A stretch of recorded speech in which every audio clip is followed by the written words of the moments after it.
Good morning. Welcome to the June 10th, 2025 meeting of the Standing Policy Committee on Finance and Economic Development. At this time, I'd like to acknowledge that we are in Treaty 1 territory, the home and traditional lands of the Anishinaabe, Innu, and Dakota peoples, and in the national homeland of the Red River Métis. Our drinking water comes from Shoal Lake 40 First Nation in Treaty 3 territory. I'm Councillor Jeff Lawati. I'm the committee's chair. With me this morning, we have Councillors Allard, Lukes, and Orlico. Our committee clerk is Dylan Harris, and our CFO with us is Tracy Graham. We have a number of other members of the public service that will also be joining us here this morning. Councillor Lukes, would you care to move that the minutes of the meeting held on May 9th, 2025 be taken as read and confirmed? Thank you. All those in favor? Aye. Opposed? Carried. We have no delegations this morning, so we can move straight into reports. Water and waste month. It is the water waste meeting, and from the department we had Kim Shanks, director of water and waste, and Cynthia Reed, manager of engineering. And Vince Don, who's the project manager of the water meter project. Great. Good morning. Lucky guy. Guess we get started. Centerport South. Yes, Centerport South financial status report number 7. Cynthia will provide an overview of the project. Thank you very much. So for Centerport South, that also known as Airport Area West, in terms of the financials, we've spent 6.7 million during this reporting period, which is the first quarter of the year, for a total of just shy of $19 million, which represents 26% of our budget. The feeder main contract submitted a claim for additional dewatering, which we've spoken about previously with the higher groundwater levels. The claim has been reviewed, and we will be moving forward with a contract change for $1.3 million. This was approved at the April 11th Water and Waste SPC. In terms of schedule, the overall schedule still remains unchanged from our last reporting period. So this has the feeder main reaching substantial in the third quarter of this year, the interceptor at the end, towards the end of the year, and then the lift station and force main will reach substantial completion in the third quarter of 2026. In terms of updates on the project from the planning side, we did receive a letter of credit, or a letter of credit was issued to the RM of Rosser, which allowed for some construction to begin in the RM. 2 railway agreements are in place for the force main contract, or feeder main contract. The consultant continues to support this project, including significant work on hydraulic modeling, and we've received a technical memo for modeling, and that's under review. And so we have 4 construction projects. The lift station 1, the valve chamber is being construction, and work on the base slab for the station is well underway. Various site drainage works have been completed, and some are still ongoing, along with some stabilization. For the force main, work is ongoing at some of the manholes, and the crossing of the East Colony Creek is being looked at or worked on.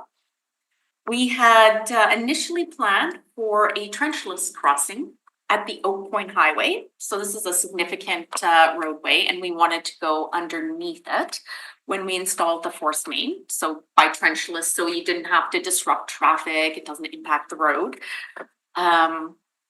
We did do some additional geotechnical testing, and what we found there was that there was the soils had significant boulders, and it was just the soils were not conducive to our trenchless construction, which means we have to do open cut. What that requires is some shutdowns of the roadway. So Where on Oak Point, just so do you know where on Oak Point exactly? it's near, I think, Sturgeon. Right. Yeah.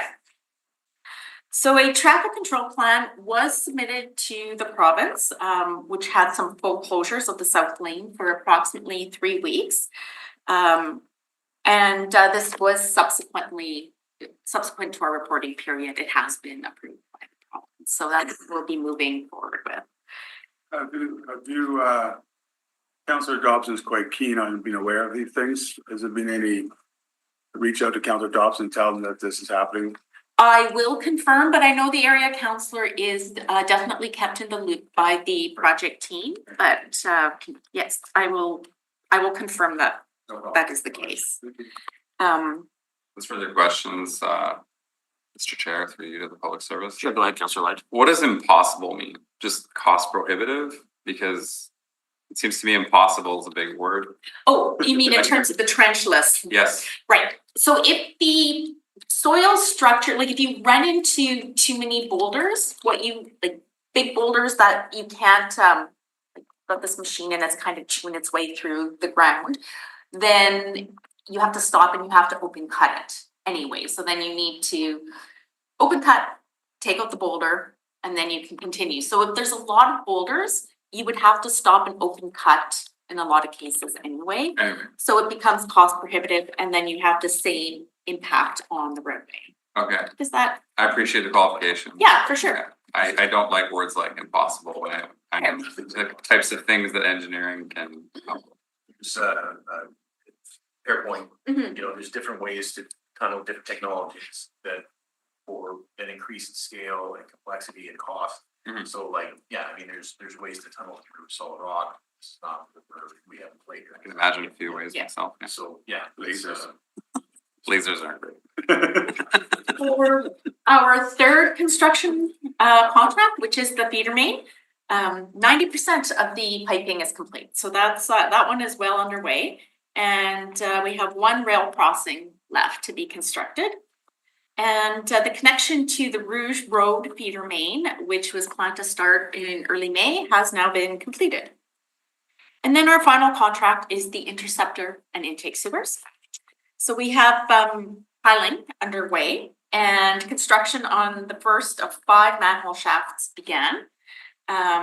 Subsequent to this reporting period, the piling for all 5 has been completed and 2 shafts are fully excavated.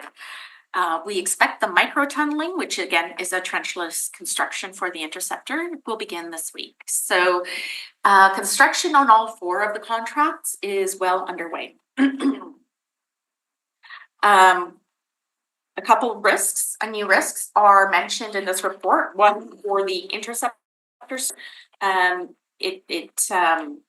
We talk about the inability to do the trenchless and the possibility that we'd have to close the lanes, which we have since had approved by the province. So we have mitigated that risk with a traffic control plan. And the interceptor shafts we mentioned here, the construction thereof was stopped because of groundwater. So we did have a risk about some potential schedule implications. Subsequent to this meeting, this reporting period, we were able to complete the construction of the shafts. So in terms of land acquisition, this project did have a number of parcels of land acquisition that were required. The only pieces that are still remain are the land agreements with Exemplar for the force main. And we are undergoing discussions with Manitoba Transportation to secure some land for future phases of Center Port. So we're nearly complete all land acquisitions for this phase, but we're already starting to think ahead to construction contracts and lands that we might need 5-10 years down the road, so we can get that sorted well in advance. For what? For future phases of Center Port South. So right now we're doing phase 1A, which is meant to take us kind of that first 5-7 years of development. And then there are 3 other phases, 1B, 2, and 3 that will follow. So we're looking ahead to any land acquisitions that will be required. Not that I don't love giving developers more money. With developers, because the reason we're doing this is for their benefit. Sure, jobs for city, but they're the businesses.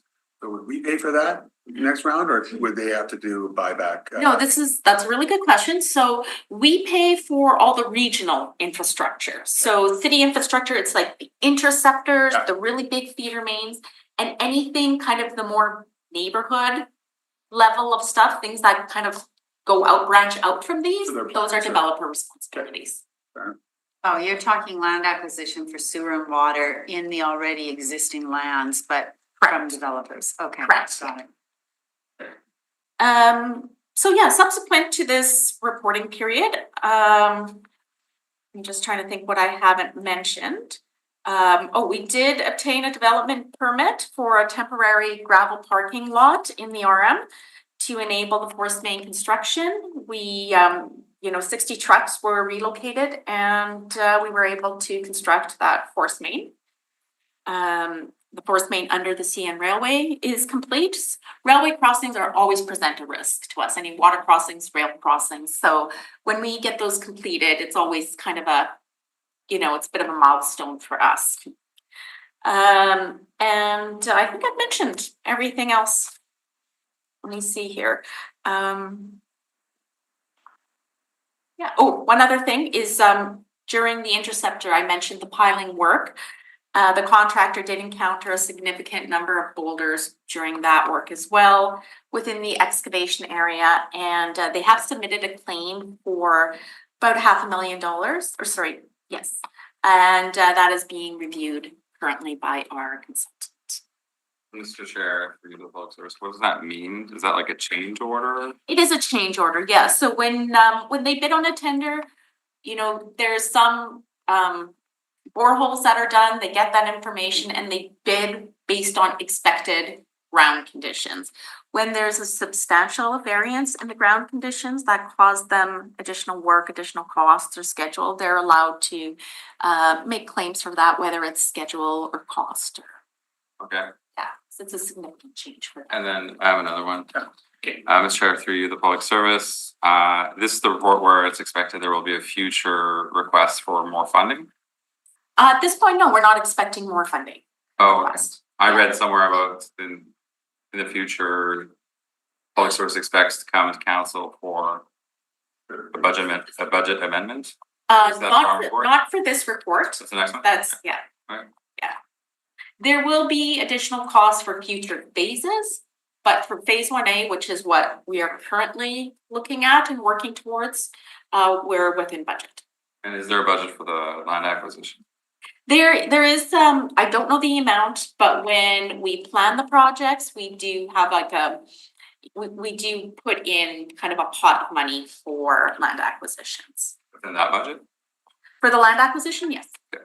It's within this project budget, but we're like, it's like when you build a house, you're like, hey, lighting is gonna be this much, my HVAC will be this much, like you kind of allocate money to different Understood. aspects. Yeah, I want to know if it was included or if it was in a separate budget Yeah, line. it's somewhere included. corporate. So appendix B of the report, page 13, appendix B of this report has the line item for land acquisition. It breaks down the different categories in the project budget, like what's here in construction, land acquisition. Mhm. So it's like period, $2.5 million for land acquisition. Yeah, thank you. Absolutely. So do you have a map of where this is, the pipe? I can definitely get you a map. I don't think we have one in here, but that actually might not be a bad idea to pop in a map as a future. Like I'm appendix. looking at the Centerport map and I see the city lands, but if you can, like, Yes. include a map in the next one. No, I think that's a great And idea. if you could send me the map before Yep. the next one, the next quarter, that'd be great. We're including it. And if it's handy, maybe even just, show what's 1A, what's 1B, Yeah. what's 2 Yeah. and 3. I fully agree, yeah. As appendix. And it's, we will get that sent to you in the next. When do you think completion is? What does it say here? I believe it was the third quarter of 2026 for the last one set here. I know that, It's on page 5. see, I should bring it up that way. It's just a table of milestones, sorry, the question was about the Completion date, Oh, but- Q3 2026 2026 would be is the last one. contract of- Yeah. Oh, the lift station. Yeah.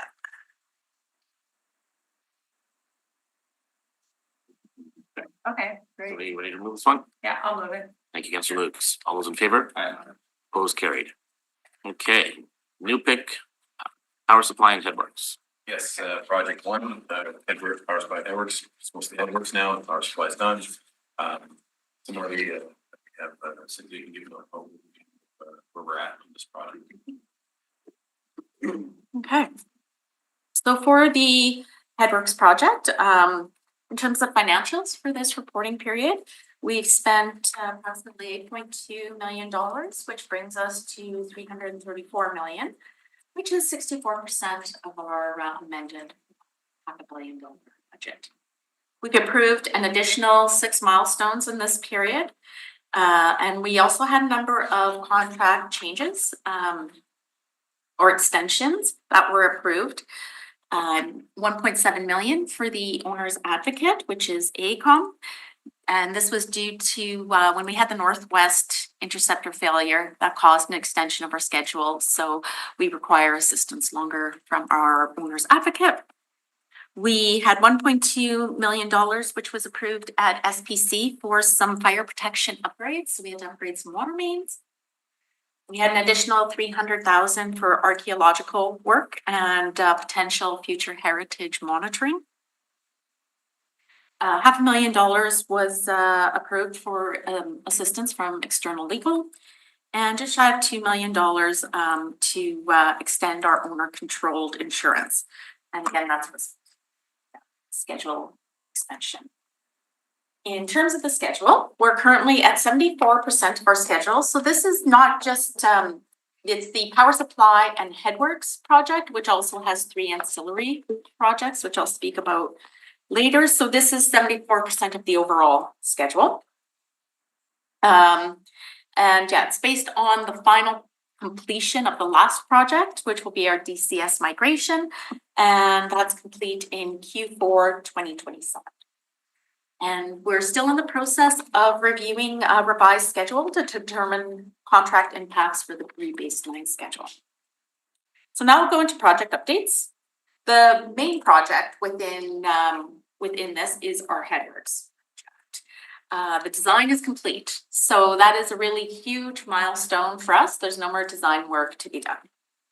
And lots of construction continues on the site. There's been various concrete pours, process piping, electrical, mechanical work in a number of different buildings that are going up there. Notably, we did finish our 3rd and final tunnel. So again, anything underground is also riskier work. So when we complete tunnels, it's like something big, something risky is done. So that's a milestone for us as well. And we're working towards completion date in the 2nd quarter of 2026. So really not that far away. Like, this project is significantly done already. And I mentioned there were a few ancillary projects in this. We have 3. One of them is the DCS migration, which is really kind of updating the communication and controls. We've successfully migrated 1 out of 13 areas, and we've started working on a few more. So each of these areas needs to go from the old system to the new communication system. We estimate that completion for this aspect will be at the end of 2027. The second project are our primary clarifier upgrades. So this facility is really important to us because it's going to remove extra fats, oils, and greases from the wastewater. And this is one of the projects that we're doing that will help us maximize our digester capacity. So it's gonna, take out a bunch of the stuff so we have more room for the wastewater. The tender closed in April 2025, and we had a Class 1 estimate of 21.1 million. Our lowest bidder came in at 23.4 million, so really close. And that was MD Steel. So that project is going to be moving forward, and we're really happy for that. And again, it's a great project in terms of helping our digester capacity. Just another question. This may be a matter of policy, not sure. But do we reclaim the oils as biofuels or some other secondary? I do not believe so. No. We just. I think it's part of the, I think it gets landfilled. But let me get back to you on that one. Sounds like it's something you can fuel vehicles with, perhaps. Yeah. Perhaps it's too contaminating.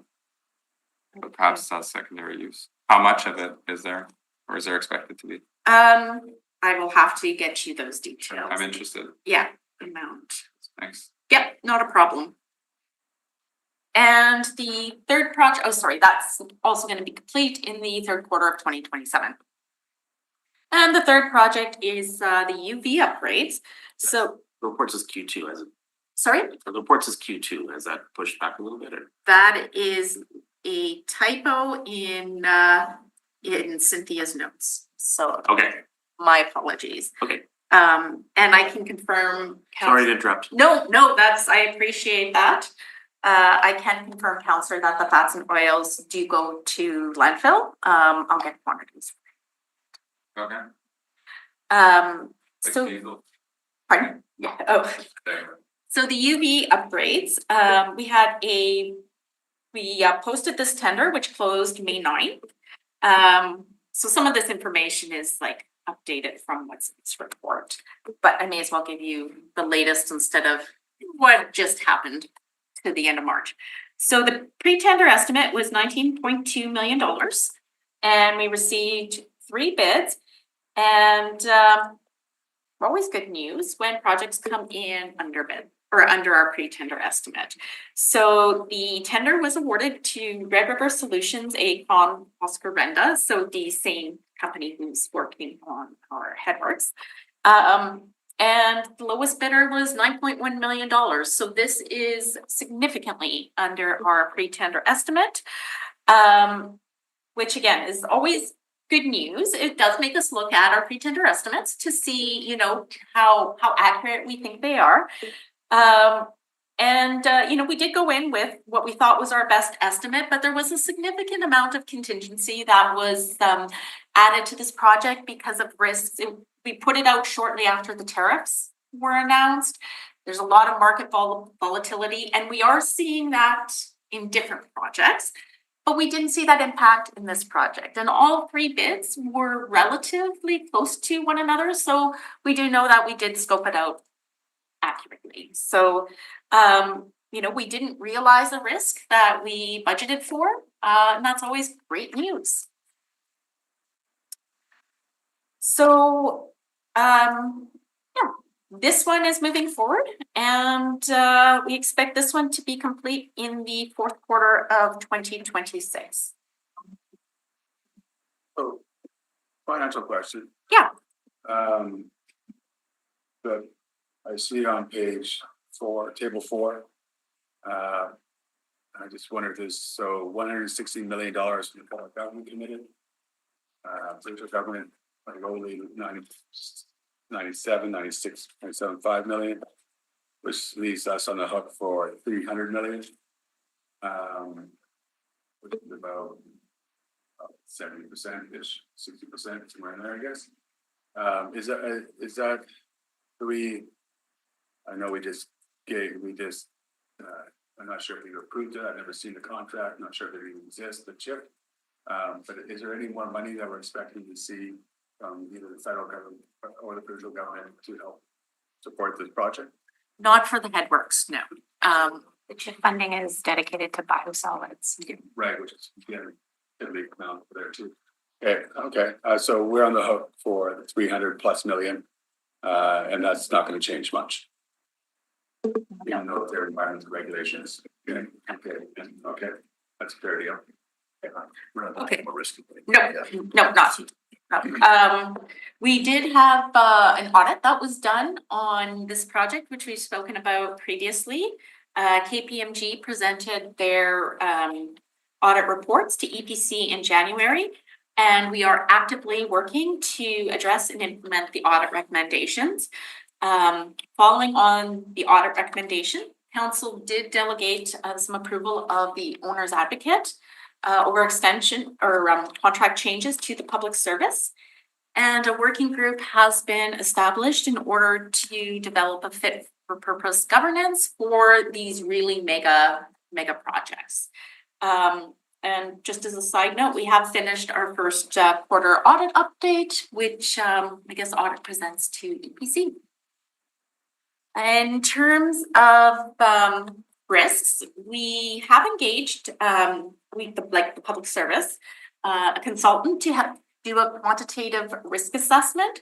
So that means is they really took a look at the project to see what are the remaining risks and making sure that, we've accounted for the risks and we budgeted for the risks. And this was also in alignment with the audit recommendations. So we're currently reviewing the findings of this. We did identify 2 new risks. One is the tariffs, which I already spoke about, and we have received a notice from the contractor that there may be future change requests, right? Like to date, we haven't realized it, but we don't know what's coming. So they just put us on notice that, keeps everybody aware and talking about it. And the other new risk is some heritage fines. So we still do have some excavations that are ongoing. Anytime we do excavations, there is potential that we find some heritage resources. We have processes for this that we are undertaking. And we do have one main ongoing risk that I'd like to talk about. And we continue to discuss the relief event with Red River for increased costs for labor, material, and equipment for and subcontract costs. We have engaged external legal and a quantification expert to help us with this, to help review the numbers. And we're working with them in consideration of the report. This dispute does present a financial risk to the city. And depending on the outcome, a budget amendment is likely required. Question on that. Yes. So they did, we say yay, Mhm. and then they come back to it and say, we did too low. We need more money. How, is that what I'm hearing? What? Yeah. Yeah, no, not really, no, like it's in, like this, just to clarify, Actually, not really, so somewhat. well, this meeting, like, this is the risk we've been talking about literally for years. Yeah, so I'm gonna clarify though. We had it in there saying that there's a, in the contract, when we awarded the contract in 2021, there is, this is the beginning of the pandemic. And, there was contract language put in there to try to address, we didn't know where it was gonna happen with the pandemic, what kind of social distancing cost impacts would be. So there is contract language in there to try to help, baseline or like an escalation clause, for example, like we have in many other contracts for things like CPI indexes on fuel or this sort of thing. You've heard that before in other contracts. So this contract being written right as COVID was taken off does have contract language in there that attempted to address this sort of thing, to provide a relief event for escalation due to the pandemic. So as part of the contract language, any relief event, if between the two parties, can flag what they believe is a relief event tied to the contract language, and then there's a process to sort that out. So for the past year and a bit, we've been working with the contractor and our external legal to kind of sort out how this relates to the contract language and if there's any validity in there. So we haven't landed on a conclusion yet, I guess we're saying. But in this report, we wanted to kind of escalate that we're getting closer to a resolution, and if there's a resolution here, that needs more budget money, we're going to have to come back and cancel the budget if that's where it is. So that's what I'm trying to say. If it doesn't land, then what happens? If it doesn't have, it will go, it will go as far to arbitration. That's the dispute resolution process, In which case, there's likely both of them, depending on the depending on outcome. the outcome. We're not paying enough yet, so we should have to pay more. I know the feds and province will probably help out with the excavation costs. No, I just wanted to clarify, if did you need any explanation on what a relief Yeah, event well, is? again, yeah, so I got the pandemic part, but we're past the pandemic now, so what, like, I got the language for the pandemic is confusing, but it just seems like a very open-ended contract. Well, and this is where it's not like the way a relief event, or you put your contract out, you put it out with certain language, and then if things substantially change, the contractor has an opportunity to, for certain things, to apply for relief events. So, this, like examples when the soil conditions are substantially different, you can apply for a relief event. So in this circumstance, the contractor is saying that as a result of COVID, the market conditions substantially changed from what they were when the bidding was done, and they applied for a relief event. So this is why we have engaged experts, like we've engaged top experts to help us in this field to make sure we're being fair and we're applying our contract language accurately. So the relief event here is, oh my, labor cost is high. We didn't expect labor costs to be this high. Wow, how is that pandemic? That's their bad. I'm not sure. Again, I know we'll go through the process. I'm just trying to get a handle on it. So the relief is labor. What are the other two items that you said they're looking at to be relieved from? Labor and what else? For the relief event, with their justification that they want to get more money from the city. That Labor costs are too high. We didn't expect that. And what is that right? And where the other- correct, yeah, that they're sorry. So the details of the claim, like Mhm. we're sorting out what Yeah. valid parts, if there's any valid parts to the claim or not. It wouldn't, theoretically, these things include things like cost escalations in terms of supply costs, material costs, shipping costs, storage costs, like the whole, it's not just wages going up. Yeah. It wouldn't be that at that level. We do have third party, like we've hired consultants that do cost, what's the phrase I'm looking for? Like a cost analysis where they Yeah, where they go through quantification, quantification review where they'll do an open book exercise to look at any claim, regardless of this escalation claim, if it's like the contaminated soils claim, that sort of thing, where we validate, are these costs really related to the relief event in question? So there is, I mean, these are great questions, and it's trying to communicate that there's a whole process behind. It's not a process. I get it, but we're on the hook now. We agree to this process. Not Not necessarily, but we open the door. Again, we have the language in there and we want to work well with developers and. Yeah, I mean, part of the challenge, during COVID was either they leave a massive contingency in there that might not be needed, or they share the risk. And this was the way they did it, and this was quite common apparently throughout contracts being tendered at that time. That's fine. I got all Yeah. that. I'm just trying to figure out, now that we've done this, which it doesn't sound like it's that usual, we've done contracts, maybe building in. So I'm just interested to know, what are they saying that they need to be relieved from? Your soil contamination, that makes sense. We didn't do the geophysics well enough and they found more rocks, okay. Maybe our bad, who cares? Fair enough.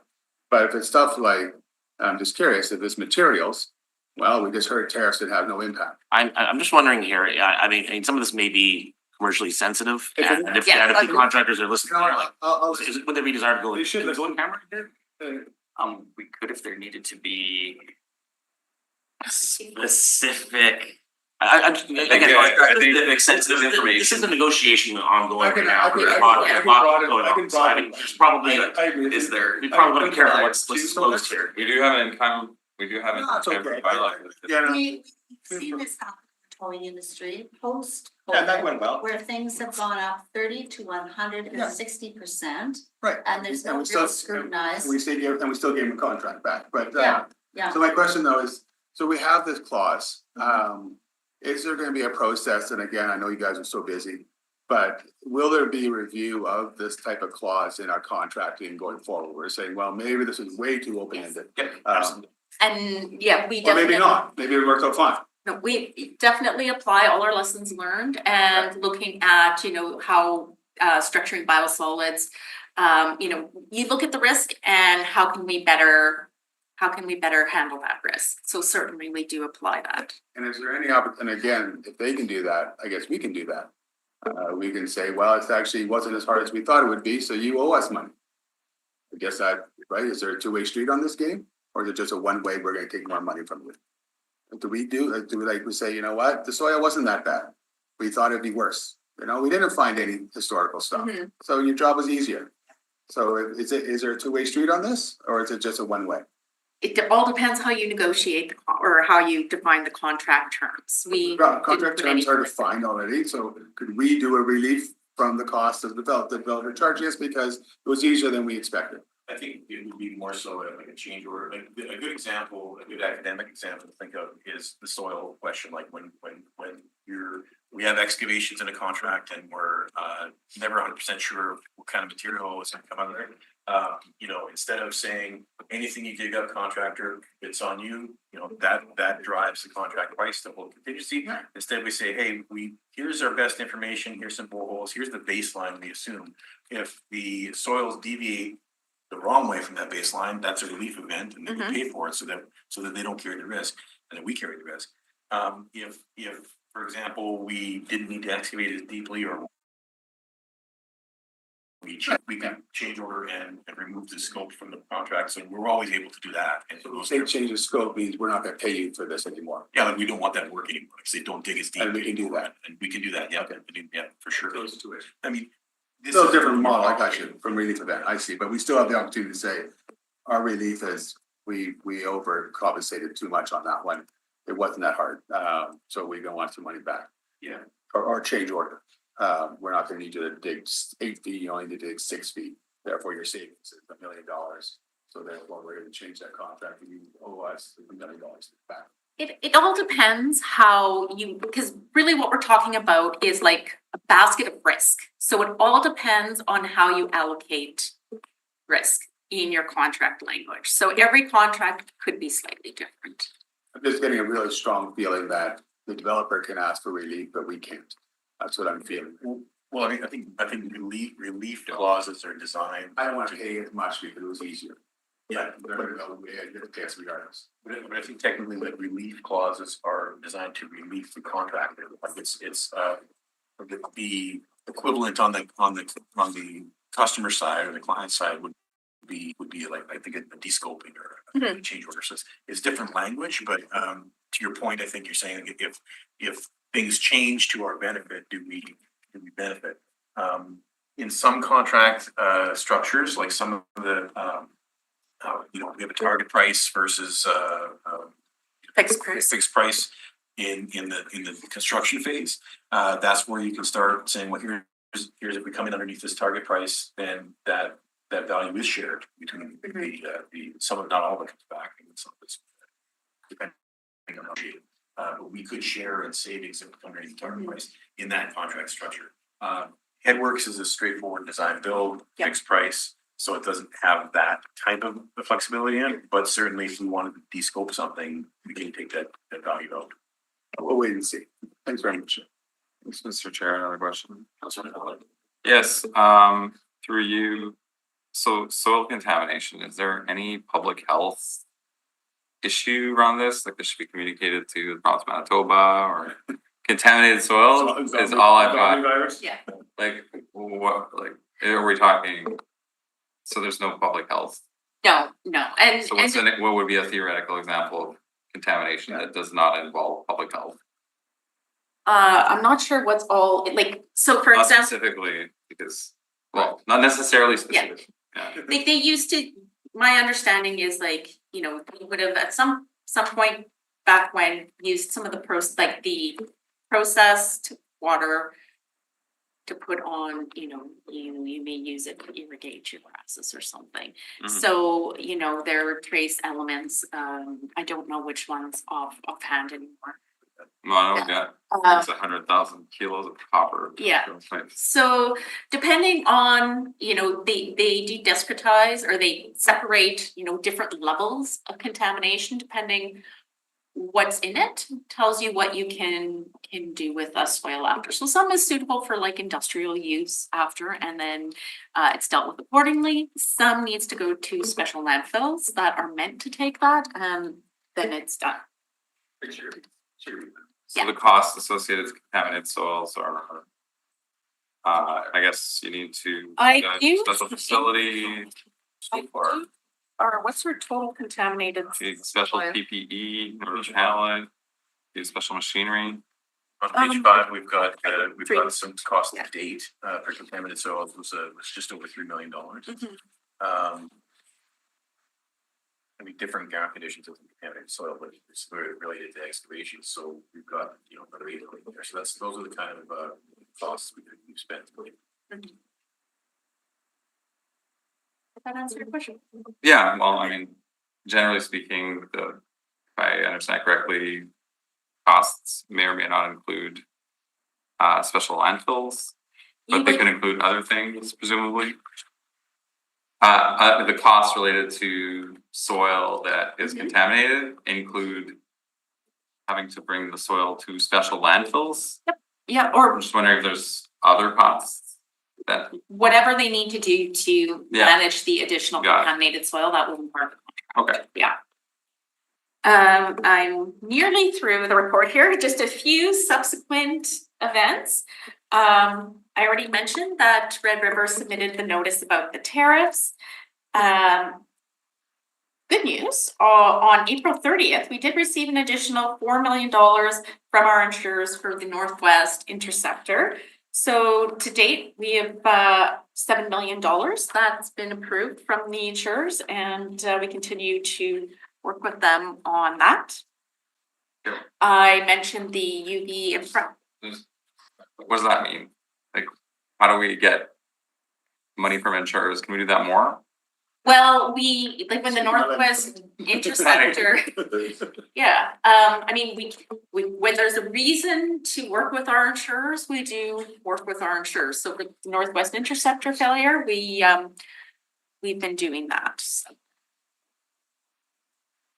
Okay, Um, I'm just, it's just a definitional thing, I don't quite understand what happened, so can I have a, And maybe. can I have a theoretical example of what, like, how this would work? Like the pipe broke and it wasn't supposed to break and it wasn't through any fault of ours or the contractors. So we made an insurance claim to pay for, to recover Yeah. what eligible costs that, so we got it.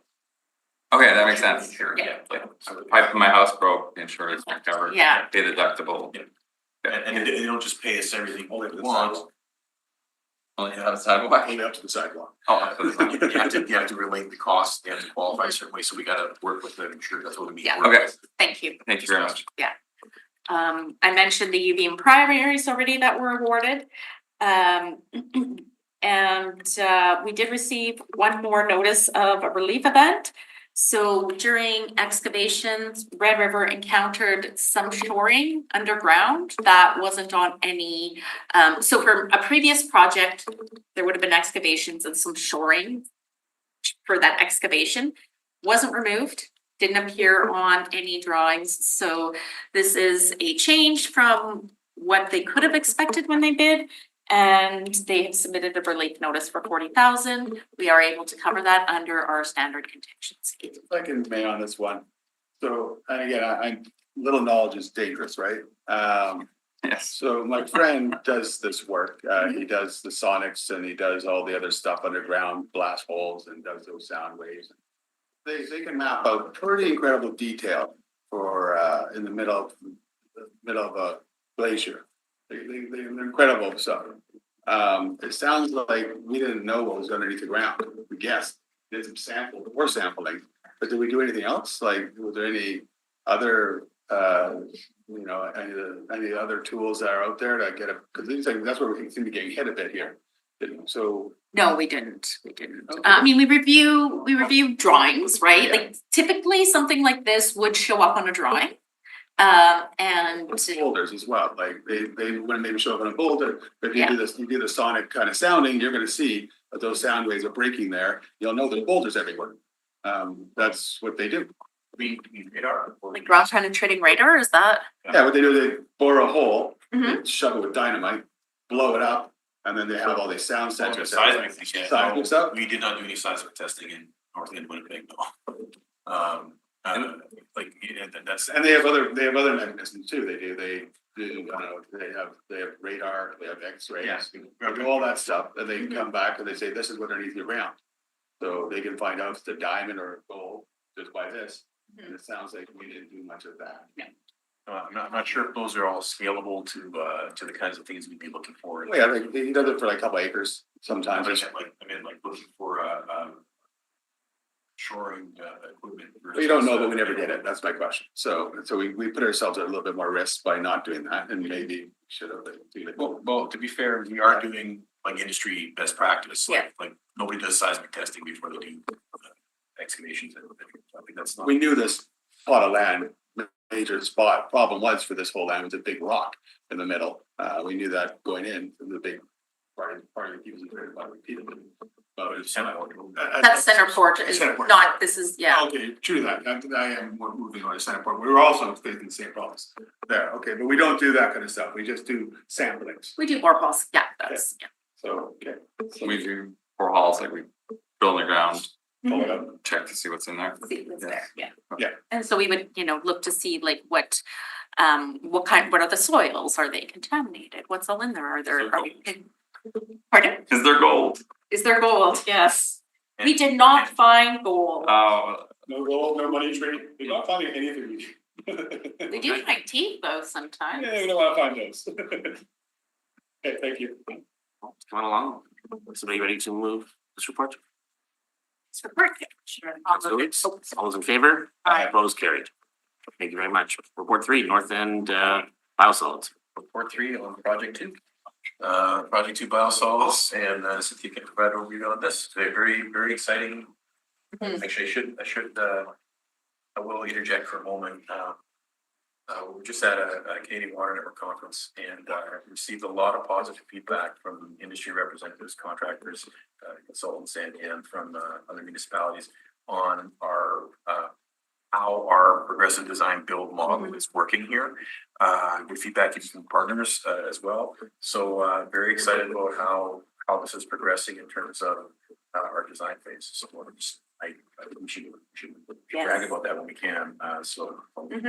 allow Mr. Chair, through you to the public service, I'm interested to know what this progressive design bid build process is. Yes, about to explain that, and maybe if I can do the financials and schedules, and then when I get into the development of it, I can go into that a bit more.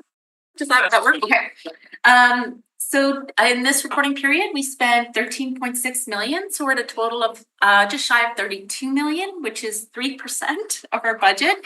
It sounds not a lot, but a lot actually has been happening. We do still need to confirm the funding source for $483 million, and discussions are underway with the province on that. We did execute a contribution agreement with the province for $30 million from our strategic infrastructure basket. That change is reflected in table 4. Sure, so that's not new money, it's just readjusting money that was in there, correct? It's reallocated, yeah. Reallocating, okay, just so we know that it's not brand new money, it's just saying, we want you to do this versus when you. Yeah, no, But that is, yeah, It's money that had already been committed in our last budget of other projects. correct, to the city and the city, yeah, and then. the That's $20 province. million for the garage, Basket funding. 10 million. Basket for- funding, not tag. There's $20 million reallocated, I think, to the Something else too. from the transit garage and 10 million from something else. And a couple other smaller projects. So we have to go find that 30 million, It's- right? It's not net new, as Councillor Luke's. Well, it's net, So not only is it we- not net new, but it was budgeted and now it's no longer It was available. reallocated from the transit garage. 20 million from there and 10 million for something else. Once you do It's in the budget document, the appendix, I don't know what, one of the last pages. So just quickly on that though, just before I get this, the CHIF is not in here yet. Not, On it's team- not yet confirmed, so that's why it's not in here yet. Is it 180? It's- Pardon me? That's 180? It's 166 from the feds and likely, and then 100 and which translates into a provincial equivalent of 138. Mhm. So that's the high level of the CHIF funding, and so once we kind of map out how it's going to be funded through the basket and cash flows will be entering into a CHIF program with the province. So CHIF is just, about 300 million, you said? They both come in? 166, 138, yeah, about 300. Oh, yeah, it's fine. 300 million is not added to this number here. Correct. That still leaves about 153 million unaccounted for. So until we actually have funding agreements signed, we don't reflect it. Thank you very much. That's very important. We got caught in the past. Right. Thinking we had the money. Yeah. Again, they could do the same thing here. So yeah, we'll give that money, but we're gonna take it. Now don't get the money for that anymore. What we thought we'd get, but we could reallocate again. So I appreciate you not adding it today. I was curious. Mhm. Thank you. In this reporting period, we did have a few contract extensions and changes.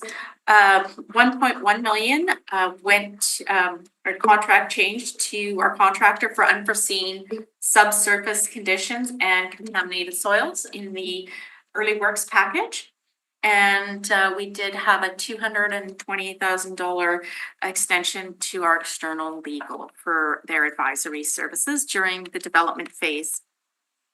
Or to support us during the development phase and during potential claim support in the development and implementation phase. In terms of schedule, there's been no change to our overall schedule. We're still targeting the end of 2030 for a substantial completion. I'll speak a bit more to this when I get into the project. We did shift a few of the milestones and design gates, but we did that to mitigate some potential construction risk later, but we haven't changed our overall schedule. So in terms of some key updates for this quarter, for procurement, our fairness advisor provided their final fairness report on our procurement process. So that's complete. And onto the development phase. So this is where the progressive design build. So we have a number of different procurement models. Standard city contracts often go through what we call a design bid build. So you hire a consultant, they do the design, you then put it out to tender, so the bid, and then the lowest bid builds it. For headworks, we use something called a design build, where you engage a consortium and they do the design and then the build, right? So the city's here, the consortium's here. For biosolids, we have taken it to a collaborative process known as the progressive design build. So how this substantially differs is in the early phase, which is where we're at now, the development phase.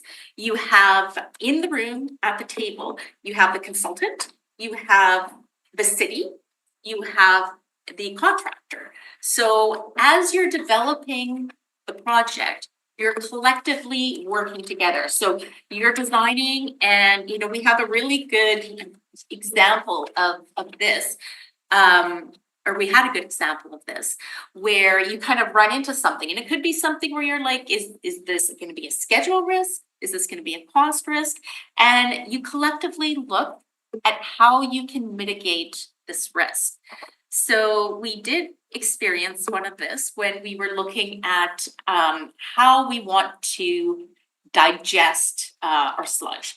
There's a number of different processes, and in the early design phase, we had picked something called thermal hydraulic process. And back in 2018, when the consultant did our initial design, this was the best process to take, and it was the most cost effective. Fast forward to 2025, markets change, technology changes, and we look at this process and we realize that it's actually going to have a significant cost to the city. So because we have this collective group of city, designer, and contractor, we can sit there and work together to say, hey, we have this risk. How do we best handle this risk? And we start looking at different options. And what came out of this is we can change the design process. We can change the digestion process from from this THP to something called thermophilic. This is technical beyond Cynthia. So we change it from doing it this way to doing it this way. And because we have the contractor can say, oh, okay, well, or the designer says, this is going to cost us 3 months on our schedule because we need to redesign. But we have the contractor there, and the contractor can go, yeah, but we can construct it we can do this differently in the construction, so we can make it up. So at the end, what we have, we call it value engineering, is we run into a risk and the group works together to say, how do we mitigate the risk? So we avoided a significant cost increase to the project. We avoided a schedule increase to the project. So this is the beauty of the progressive design build. You don't have someone designing it and whatever they've designed is what goes out to bid, and then they just build it. You have the team working collectively with the city to get the most value for money for the citizens of Winnipeg, because ultimately we want a sewage treatment plant that does what we need, so that we can't sacrifice. But how do we go about it in the best way?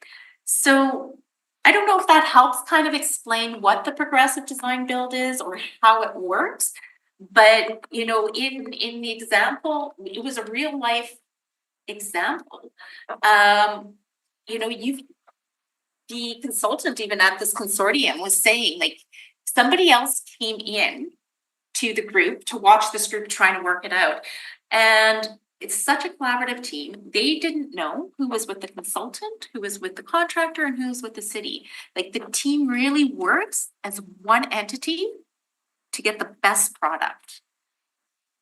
The industry is, for large mega projects, the industry is really moving towards this type of, these type of, you know, collaborative models. And part of it has to do with, in the simplest terms, you know, conventionally where you have a designer, builder, and then we've had this mesh in the past where we have a design builder, where you give them like a 30% design product, and then they take it from there, and you don't have that influence anymore as a firm. This is different, where you actually you're basically the city's part of the design build team, and it's basically like a time and materials contract where customize it, you're influencing the design with people who build it and design it at the same time, same table. And then you get us to the next step where we get like maybe 90% design, we get a fixed or a better price certainty when you get to the next the building phase. So that's done. We're in the development phase, we'll be in the construction phase in another year or so, and we'll have more design certainty at that point. So anyways, we can talk about this all day. Yeah, I was about to say, I'm happy to explain anything at any time, but does it sort of give you the base for understanding of what the PDB is? A little bit, I have two questions, Mr. Chair. Should we continue with the presentation, or do you think it would be most sense to take questions now? I don't mind taking questions as we go. Sure. Kind of makes me- Essentially, Councilor the two questions are, I understand these decisions are made through a consortium, so how is that consortium selected? And the second question is, how is it that the interests of the consortium and or contractor align in terms of wanting to save money as opposed to expand scope, where typically the bigger the project management fees, and so how's that checked and balanced? Well, we have a target for what this cost is, right? This is where we're bringing the project to, and everybody's in it for the same thing, right? We know what roughly what the budget for this project is. Nobody wants to come back to ask for more money, right? The city is we are part of this. We are here to make sure that we're meeting our scope. That the scope isn't like, this is being part of the design team really helps with this. So I mean, in that environment, I want to spend everything. Well, this was competitively bid, like in terms of, we put out qualifications, an RFQ, and then an RFP evaluation process. That fundamentally is in these type of projects is different in terms of it's open, like the cost of each department and agree to overhead numbers and this sort of thing. It's all broken down in the evaluation stage, so that essentially, like I said, it's almost essentially a time and materials contract for this first stage where we're developing what we want. So we're there guiding what we want. They know what we're looking for. There's constructors, there's designers, everybody's working. It's transparent cost and nothing. There's an off ramp if we design something and the cost comes back, or we don't want to continue with this partnership. There is an actual off ramp when it comes to making the construction step. Like once we have this design, we take it to 60, 70, 80, 90% design and say, okay, we're going to start building this. It's our design. We bought with this contract. So if there was some issue with the team or product or anything like that, they don't have to be the ones that actually build it. So that's I like it. You're chunking design, bid, build to design, and then bid, build. Well, or the second part's integrated? It's the design part is with the progressive design build, the design phase is done with everybody at the table. Yeah. Versus just versus just the design, right? So. Yep. And whereas a design build has, some of the designer and the constructor at the table without the client, right? So there's different ways to do, there's alliance models, there's different types of models to take this even further. But we're doing this progressive design build here, a lot of water and waste projects are doing that, in the industry. And we're getting a lot of good feedback, and this is how we're going forward with project 3, will be the same thing, progressive design build. Okay, I'll take my other questions offline, but okay, if we're getting kudos, that sounds positive, thank you. Clarify, not saying, but you said the third phase, we haven't decided how that'll go yet, council. Third part, yes. Third project. will be We decided design build already, council? Progressive design build, We decided that. it's delegated To- the, to- yeah. the project model. Yeah, okay, Yeah. all right, fair enough, thank you. Okay, so I feel like I've talked a lot about the development phase. We, just trying to think what here I could mention. You know what? I think I talked about it. I'm just gonna move forward. Sure. So in terms of construction, we have started some of the early works packages. So that's the other benefit of these. These alternative delivery models is you can start aspects of construction while you're still design work is ongoing. And we pick these early works packages to really help mitigate risk of our big projects. So sometimes, in this case, like doing some water main work or looking at soil contamination, doing these things earlier can help the big project run smoother. So we have some of those projects going. We have one for land drainage, and we have another one planned later this year for flushing water. Our work also requires some surface and subsurface rail crossing. As the design progresses, we submit these rail crossing applications to CPKC, and then we also engage them for piping services during construction. So, again, rail crossings can take time, so we try to get, start that process as early as we can. We have identified 4 new risks. The first one is, budget exceedance. And I already gave you a great example of, the type of things that this project team is doing, to, mitigate cost increases or changes to the budget. So, we also got a notice of potential tariffs. So similar to Headworks, it's just a notice to say, we don't know how the tariffs may or may not impact your final construction cost. Another risk was the inability to commission the phosphorus removal system. So I think hopefully you're all aware of the interim phosphorus project that we built, and this is to chemically take phosphorus, more phosphorus out of our wastewater in advance of our new treatment plant, the 3 projects being complete. What the chemical does though is it binds the phosphorus into the sludge. So extracting it becomes extremely hard to extract it. So initially, before we had planned to do chemical phosphorus, we were going to have the phosphorus removal system as part of the biosolids project. Subsequent to that, we've started using chemical phosphorus, so the phosphorus is bound too tightly. So what we've done is we've taken this chunk of work, the phosphorus removal system. My gosh, my tongue is really dry. And we've moved it to the next project, to nutrient removal. So we're still doing it. We're just moving it over there because there's no point in bringing in a piece of equipment that you can't commission, right? That just adds risk to us that we accept a piece of equipment that we can't test.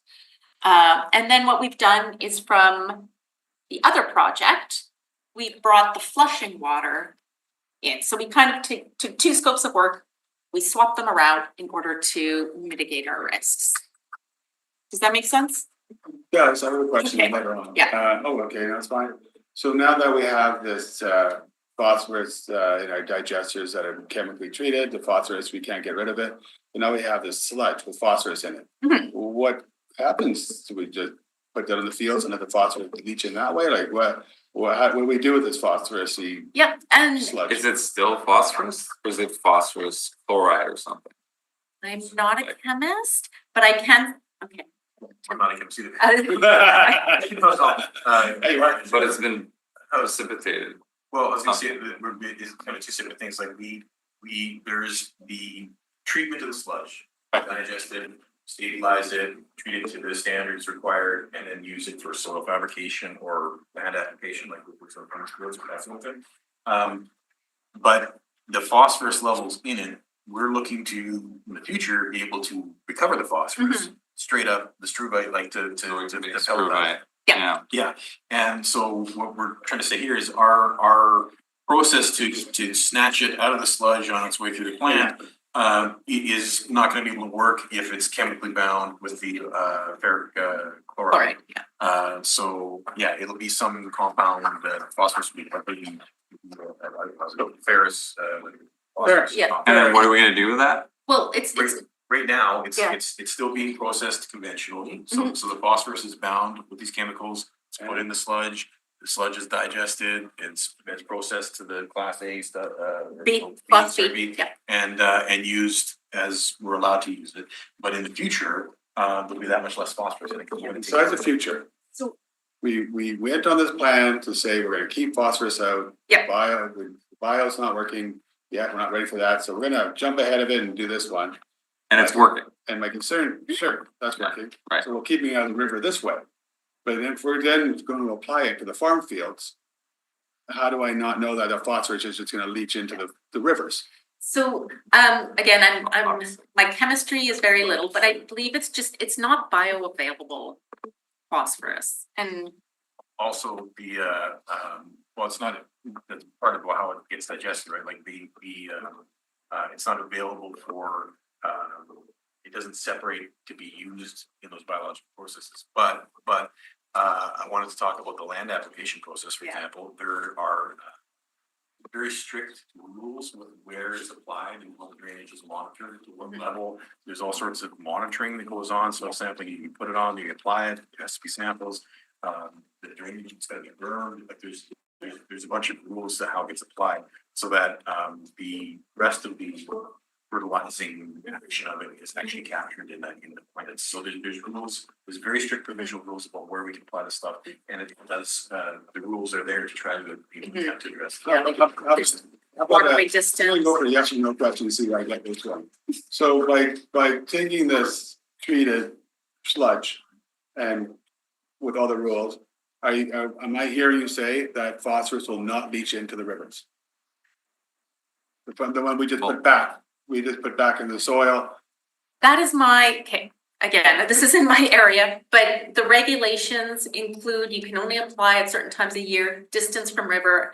These provincial regulations exist they're very strict, that's correct, to mitigate this Well, I risk. understand So- it's risk, again, I just, As That's as the- important as this is, we are diverging a little bit from Yeah. the status update of the. well, no, because we spent a Project. massive amount of money to do the early digesting stuff, so we keep the phosphorus out. I wanna know quite simply, I hear it's risky and blah, blah, now we're not dumping it right back in the river, just another form, not from a water treatment plant. Now we're dumping it from our fields. That's fair. That's the intent of the regulations, right? Why they have offsets, berms, everything else is to avoid that leachate getting to the river. I mean, as we know, I mean, like, Most we're of the we're a time. point source, we're 5% of the nutrient load going to Lake Winnipeg, and 95% of it comes from everywhere else. Wouldn't that be ironic if it went back in? That's what I'm saying, wow, wouldn't that be great, we saved it from the water treatment plant, but we're getting it all from the soil, it's going back out. With our- We didn't know it'd be so bound.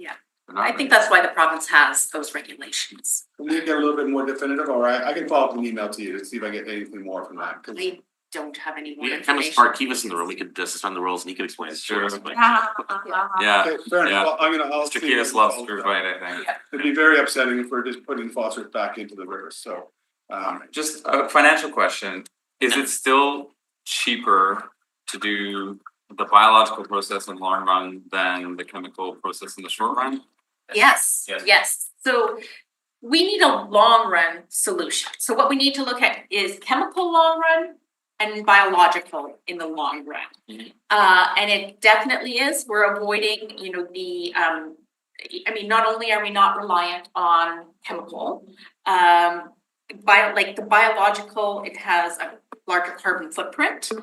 We have to ship it in, it's a commodity, bringing this struvite in the ferric in, is quite costly for us and has gone up. It's pretty basic chemical, but Yeah. okay. It's gone up 300%.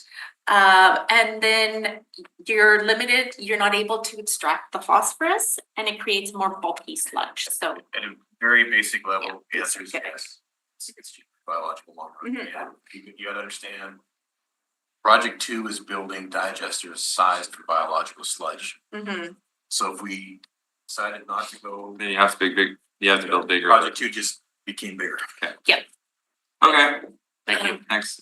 So 2 more risks really Yep. quickly. One is potential schedule delay due to independent scopes of work, like different, so I've already mentioned this, like this is why we're doing some of these early works packages to get them done so they won't impact the overall schedule of, you know, the big project.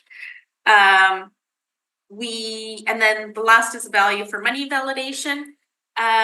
Good industry practice is to always get a third party to review your cost estimates as they're developed. So that is something we're doing as well. In terms of funding, well, we already mentioned the 30 million from the SIB and we had talked about the CHIP, so I won't bother with that. Audit, exactly the same as I mentioned in Headworks, we'll skip that. Subsequent events, we are keeping all the stakeholders up to date to changes in projects. So when we change processes or anything like that, we let the province and our funding partners know that. Yeah. And then, we also advise them of the change in the digestion technology. So that is it for biosolids. Are there any other questions? This one. Councilor Overkill, all's in favor? Opposed, carried. The next one is South End treatment plant expansion. This is FSR number 32. I'll turn it over to Cynthia for an update on this. It's a lot. I am really sorry about that. Yeah.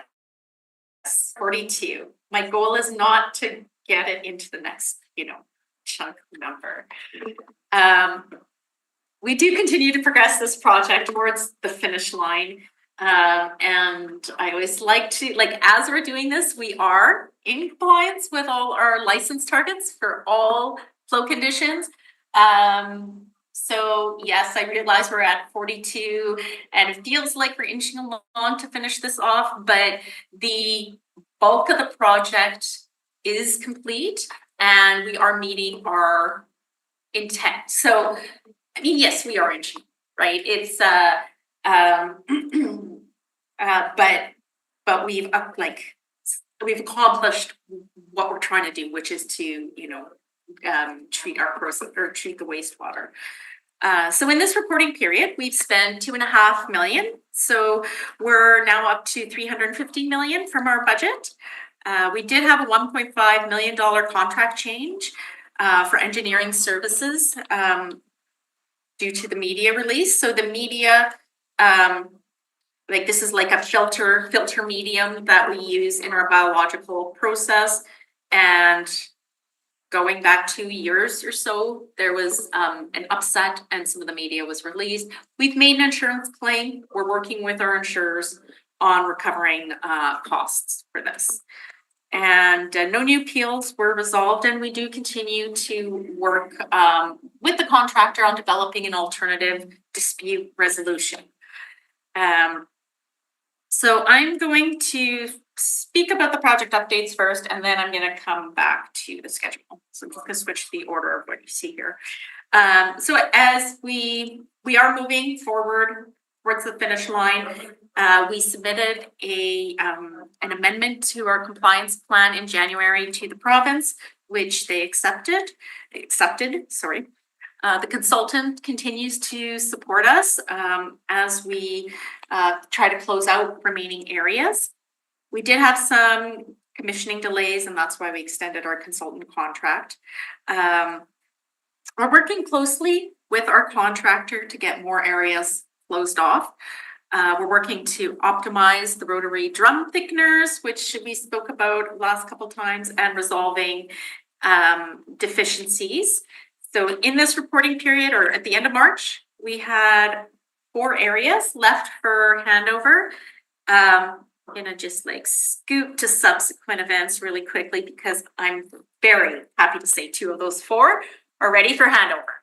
And that is a huge milestone for us. We just have the consultant doing the last final checks to make sure, but we expect this week to have another 2 areas handed over. So I just like, it's been a lot of really hard work for everybody. So kudos to the entire team, the consultants, contractors.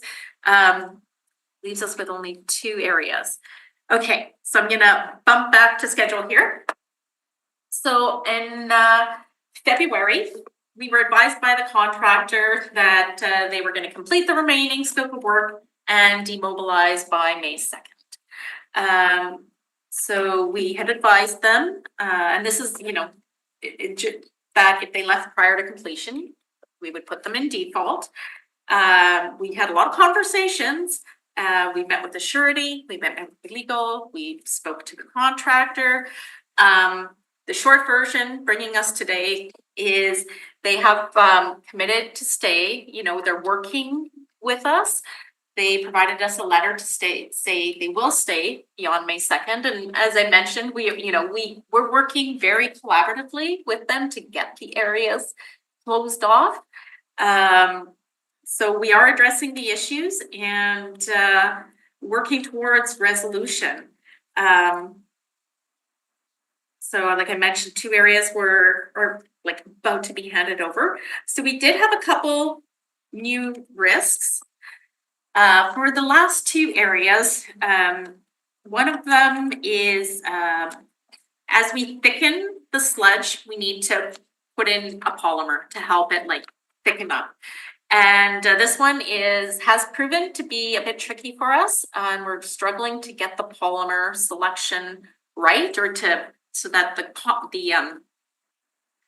wastewater has the right thickness, the right.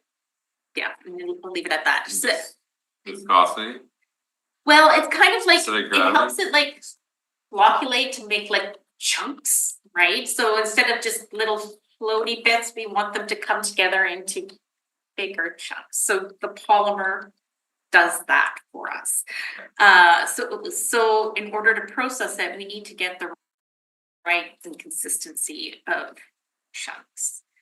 And we're working very closely. We've got the vendor for the polymer, the supplier of the equipment, the consultant, the contractor, and of course the city. And we're all working very hard to get the right polymer, but this one's proving a bit tricky to us. Anyway, all that to say, this is a risk, right? It's a schedule risk for us because we need to get this sorted before we can close in this area. I guess it's gonna be organic, the polymer, because we shouldn't be putting nasty chemicals into our biosolids that's supposed to be not chemically done. Yeah. Counterintuitive, isn't it?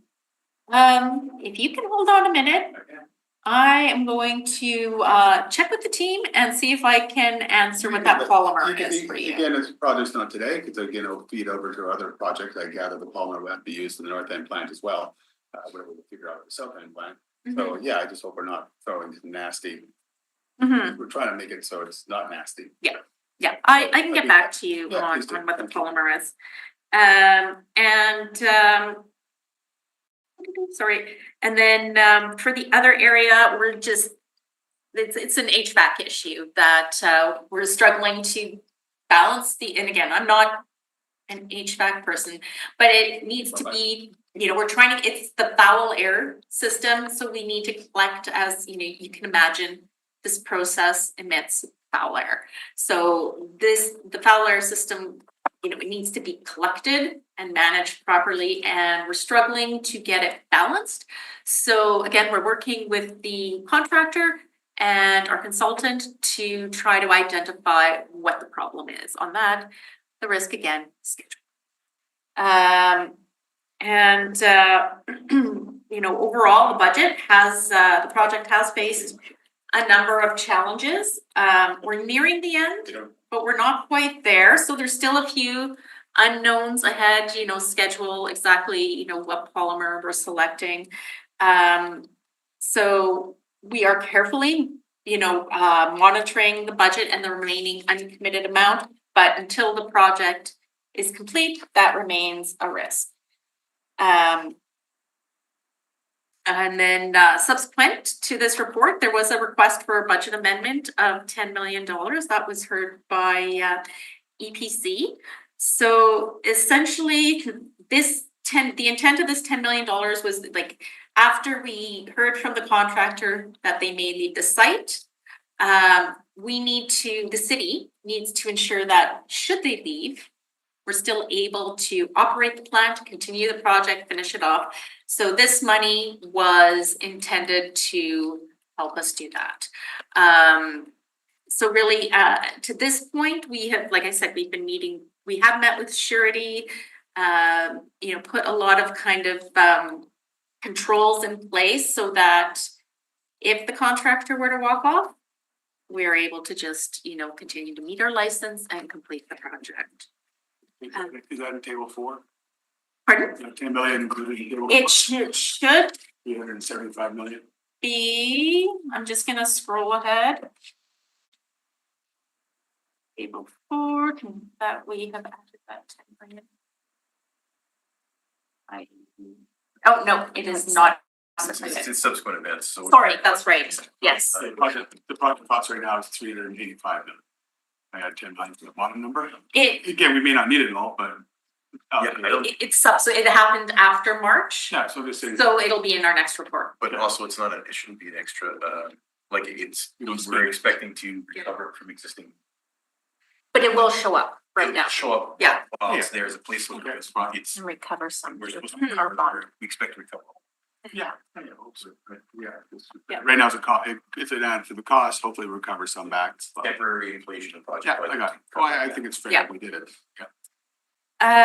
So I actually think I told you all about our subsequent events already. And I just, before we end off, have to say how excited I am to have another cute areas handed off. I meant to end off with the good news, but I got so excited I had to share it That's earlier. fair. So I'm just gonna reiterate In it. the project. Cool. Yeah.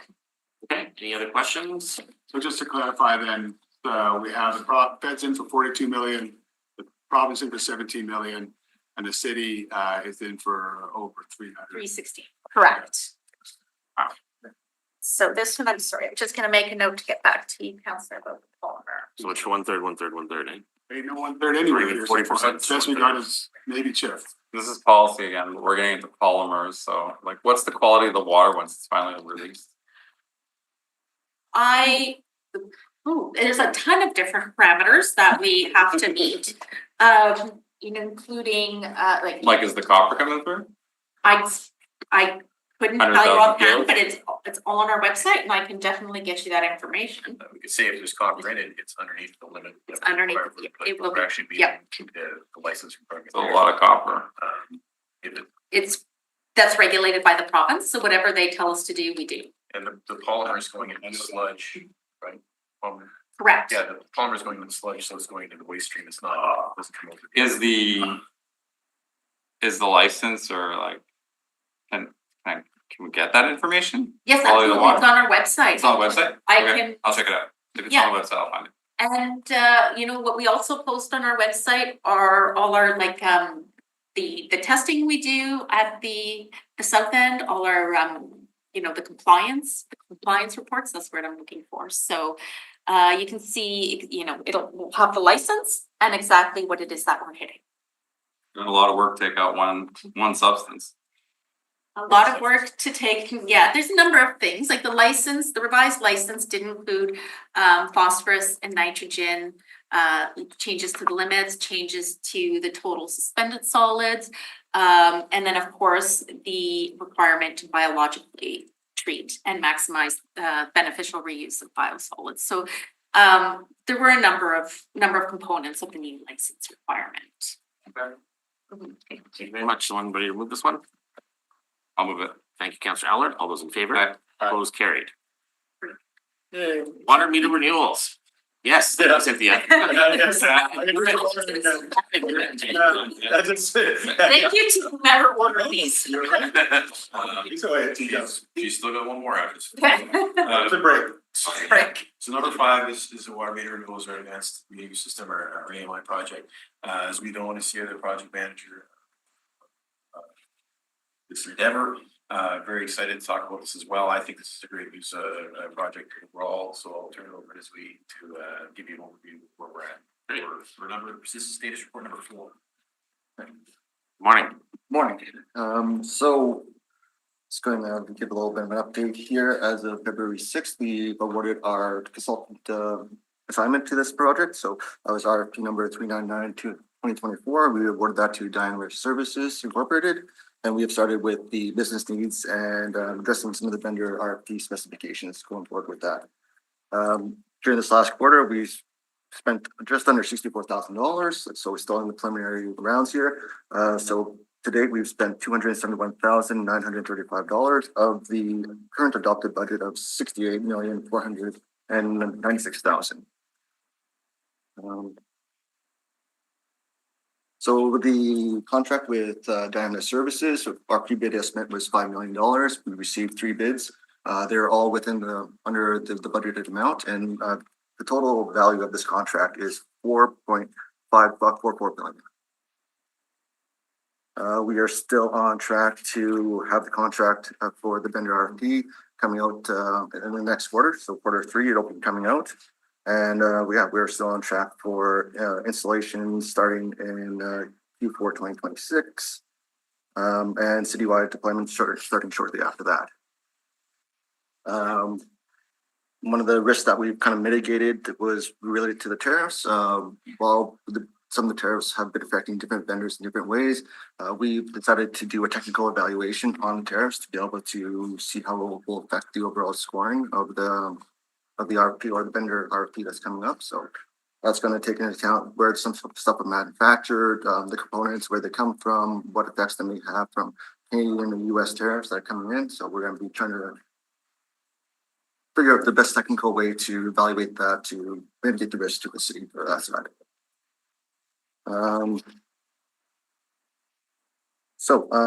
Just going here, subsequent events, we've asked for a 60-day extension to the Opto program that was approved yesterday by SBC. So Say that again? we've asked for a up to 60-day extension to the Opto program. All right, okay, I was it's gonna just- ask about that, yeah. sure. So it is, I think we're just going through the final stages of it right now. It's ready and good to go, but we've asked for up to 60 days for the extension. And besides that, we should be getting we've done our business needs assessment. So that was just to reaffirm all the assumptions that were made previously, make sure we're still on the right path, and we should be getting a technical memo on that this quarter. So I might be able to update you with a little bit more information on some of the directions that we've decided to go with some of the technology that's out there. Besides that, that's it pretty much. That's it. Man, I can explain the 60-day extension for the Opto report. 30 days is really 3 weeks because June 27th is our next SBC waterway. So the report is done in final reviews. I expect it to be, at the 27th, but if a lot can happen in 3 weeks, if we get delayed at all, then that's why we asked for 60 because that puts us just because of the timing. So it's not that, just schedule it. Okay. So the risks of this program are? Is that it? Yeah, so we know the risks are the big ones. Is there any other risks that I'm unaware of? Is connections or I don't know, with staff? Not that we know of right now. There is a risk related to the exchange rate. Most of the vendors are in US dollars, so there is a risk to exchange rates there. Other items will be addressed with the opt-out assessment that we kind of have here. There are some customers or people that are hesitant to the technology or the data privacy that's related to those. And those should be addressed in the opt-out report that's coming up. The other thing to point out, like we did, like operationally, I mean, it's a great question about, risk, how are we gonna, this program is looking to replace, over 200,000 meters in the city. It's a big deal. Yeah. So, I just want to remind everybody, like we did a pilot, right? Yeah. A very successful pilot, the 500 houses or what it was, and to kind of inform us on, okay, what kind of Easter eggs are we going to find in people's plumbing setups where these things are set up, and what kind of resources are needed to schedule, what kind of schedule expectation should we have from people being available, this sort of thing. And so we use that to kind of inform the plan we're going to have going forward, how we resource it, and how we schedule the actual execution of the project. So we're trying to stay on top of it.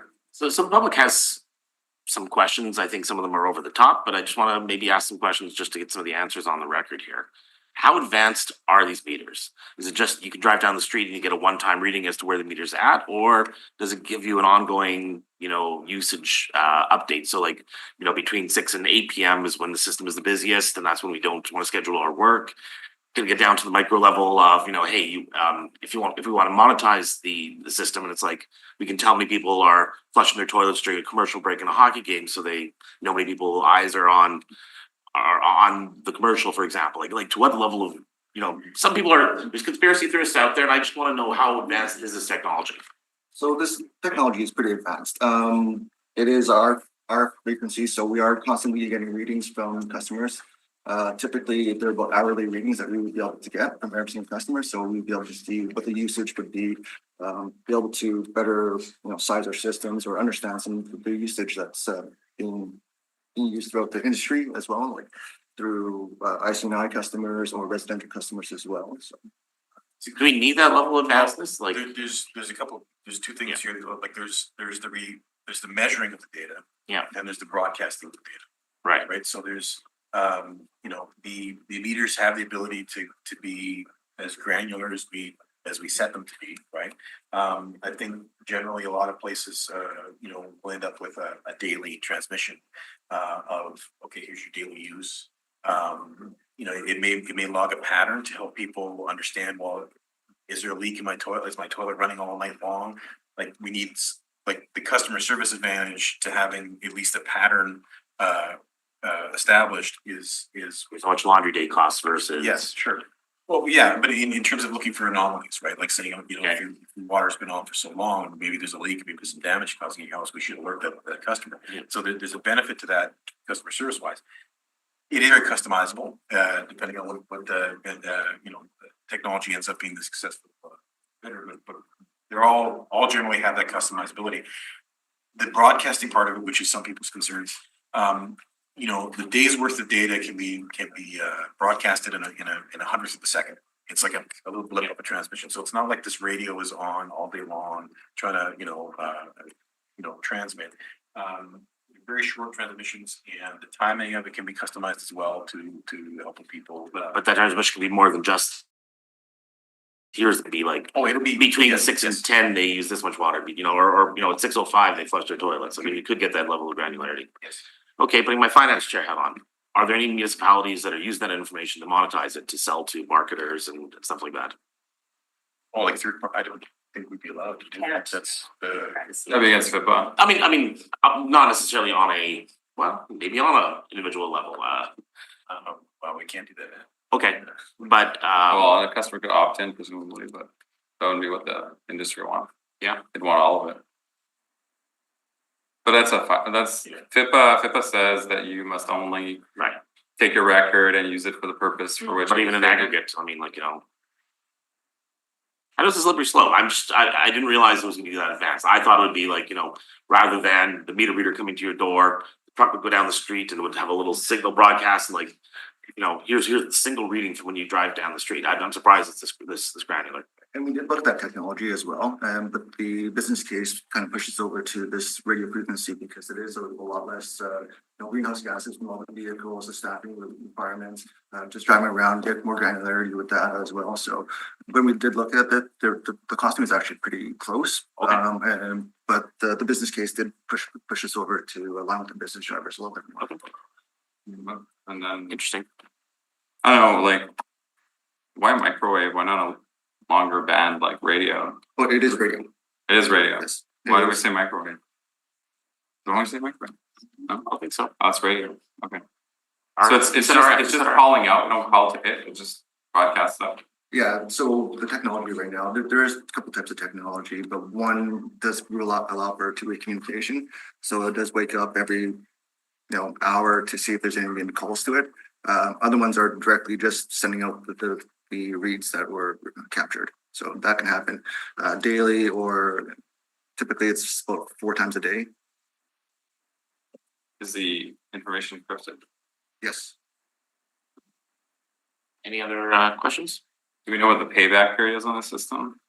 Our business case showed at the time, it was, I think it was 11 years. It was last time. Yeah. So, AI is telling me 13.5. so the city-owned system was 11.2 years in the business case that was presented. 11.2? 11.2, yeah. Okay. Very interesting. Has somebody? Pretty cheap, eh, that's all. It has a payback. These are the best projects. Yeah. The ones that actually help the budget in the long term. The advantages in improving customer service in terms of the convenience of not having. All that too, yeah. It would allow us to eventually transition to like monthly billing or this sort of thing, to help people manage their monthly cash flows better. The idea of getting on top of leaks, like our biggest pain points for customers are when there's an unknown leak, and the end of a huge bill, and there's a whole rigmarole to go through. This technology will modernize our system and really improve customer service in a lot of ways. So very excited. Just maybe one more question. So we probably all get calls about the $20,000 water bills. Oh, yeah. I read that sometimes meters are malfunctioning, therefore we're losing revenue. Would not the opposite be true in some cases? And how do we determine whether or not a meter is working or not working? Conventionally, like the meters, it's a mechanical reading device, like a teller, basically. Right. It wears out. Uh-huh. It degrades in accuracy. It doesn't. 99% of the time, it underrepresents. So how do I know when the resident's calling, it's got a $20,000 water bill, that it's accurate? That they're- We test the meter, like when there's a customer request, we can actually physically take the meter from the test bench when we test its accuracy. What I'm trying to say is that as meters age, they under register, so the $20,000 bill is probably more like. Do they always under register? Yeah. 99% of the time. Because it's a physical degradation, I mean, not sure exactly how it would register. Okay, so almost certainly, but it's us as in the city who checks the meter, not a third party? Yeah, it's us, we the test bench, the customer can witness the test, it's a certified test bench. And the customer could also question the test and say, I don't agree with it. $20,000 bill is normally a misreading or leak on site. Yeah, And so with this technology, we're hoping to alleviate both of those. no, I mean, Misreading for sure, that's errors. gonna avoid some of those situations. It's just, there's been some really unhappy customers on that. Do we have you probably don't, the degradation problem. So we're gonna get some pretty big water bills coming shortly for our fans out there in the residential land. So do we have an idea about how much, changing out the old meters that people can expect to see their water bill go up? I believe that's part of the business case, because part of the pilot project we did was we took. Yeah, exactly. So Here's a population of 2%, 5%. We went and tested them, see how far they were out. Like we do have a number, I don't have it handy, but it was whatever percentage was part of reflected in the business case saying that. I know it's painful what you get, so I'm not saying that, Oh, but yes, yeah. but money in their pocket, they maybe get $4 billion, be shocking. Do you have an idea what it is? We do, I don't have it on hand, but it was in the business case, we can get it to you. I just estimated percentage increase. I think it was around 5. 5%? Okay, that's all I need. Thanks. Like even just switching out all of our meters with new meters, like as the population age of meters. It's all gone, we need to do something and we're gonna do that, we should monitor it. I think the money says Chicago Iron Works on it, like it's that old, like, yeah, for sure. And it's the city costs to replace the old meters. Yes. Somebody want to move this? I'll move it. Thank you, Council Howard. All those in favor? Aye. Opposed, carried. Number 6, Ferry Road and Riverbend Combined Sewer Relief Works. Back. Yes. Back. So projects here, so we can. You got a little chance on the bench there. You're ready to go and scrub. Go here. Gotcha. Water. Last time you'll have to Electrolytes. hear from me today. Electrolytes, yeah. So this report's the third report for our combined sewer separation project in Ferry Road and Riverbend Combined Sewer District. We do have a map for this one at the very end of the report. You can see the area and what we're looking at building. So this area is one of 43 combined sewer districts in the city. It's north of the Assiniboine, southeast of the airport, and west of St. James. That sort of bounds it. The conceptual design was done back in 2007, and our current approach to this district is, or combined sewer approach is sewer land drainage separation. So we're going to make a separate. Right now we have a combined sewer. We're going to add a separate sewer system. That'll be the land drainage, and our existing one will be the wastewater sewer. So detailed design and contract admin are ongoing. So this is the first contract in our combined sewer program that's hit that major capital threshold, which is over $25 million. And so that's why we're here. All work is funded through the combined sewer CSO basement flood relief management strategy capital program, which is financed through the EPO, Environmental Protection Service. The project budget is 55.1 million.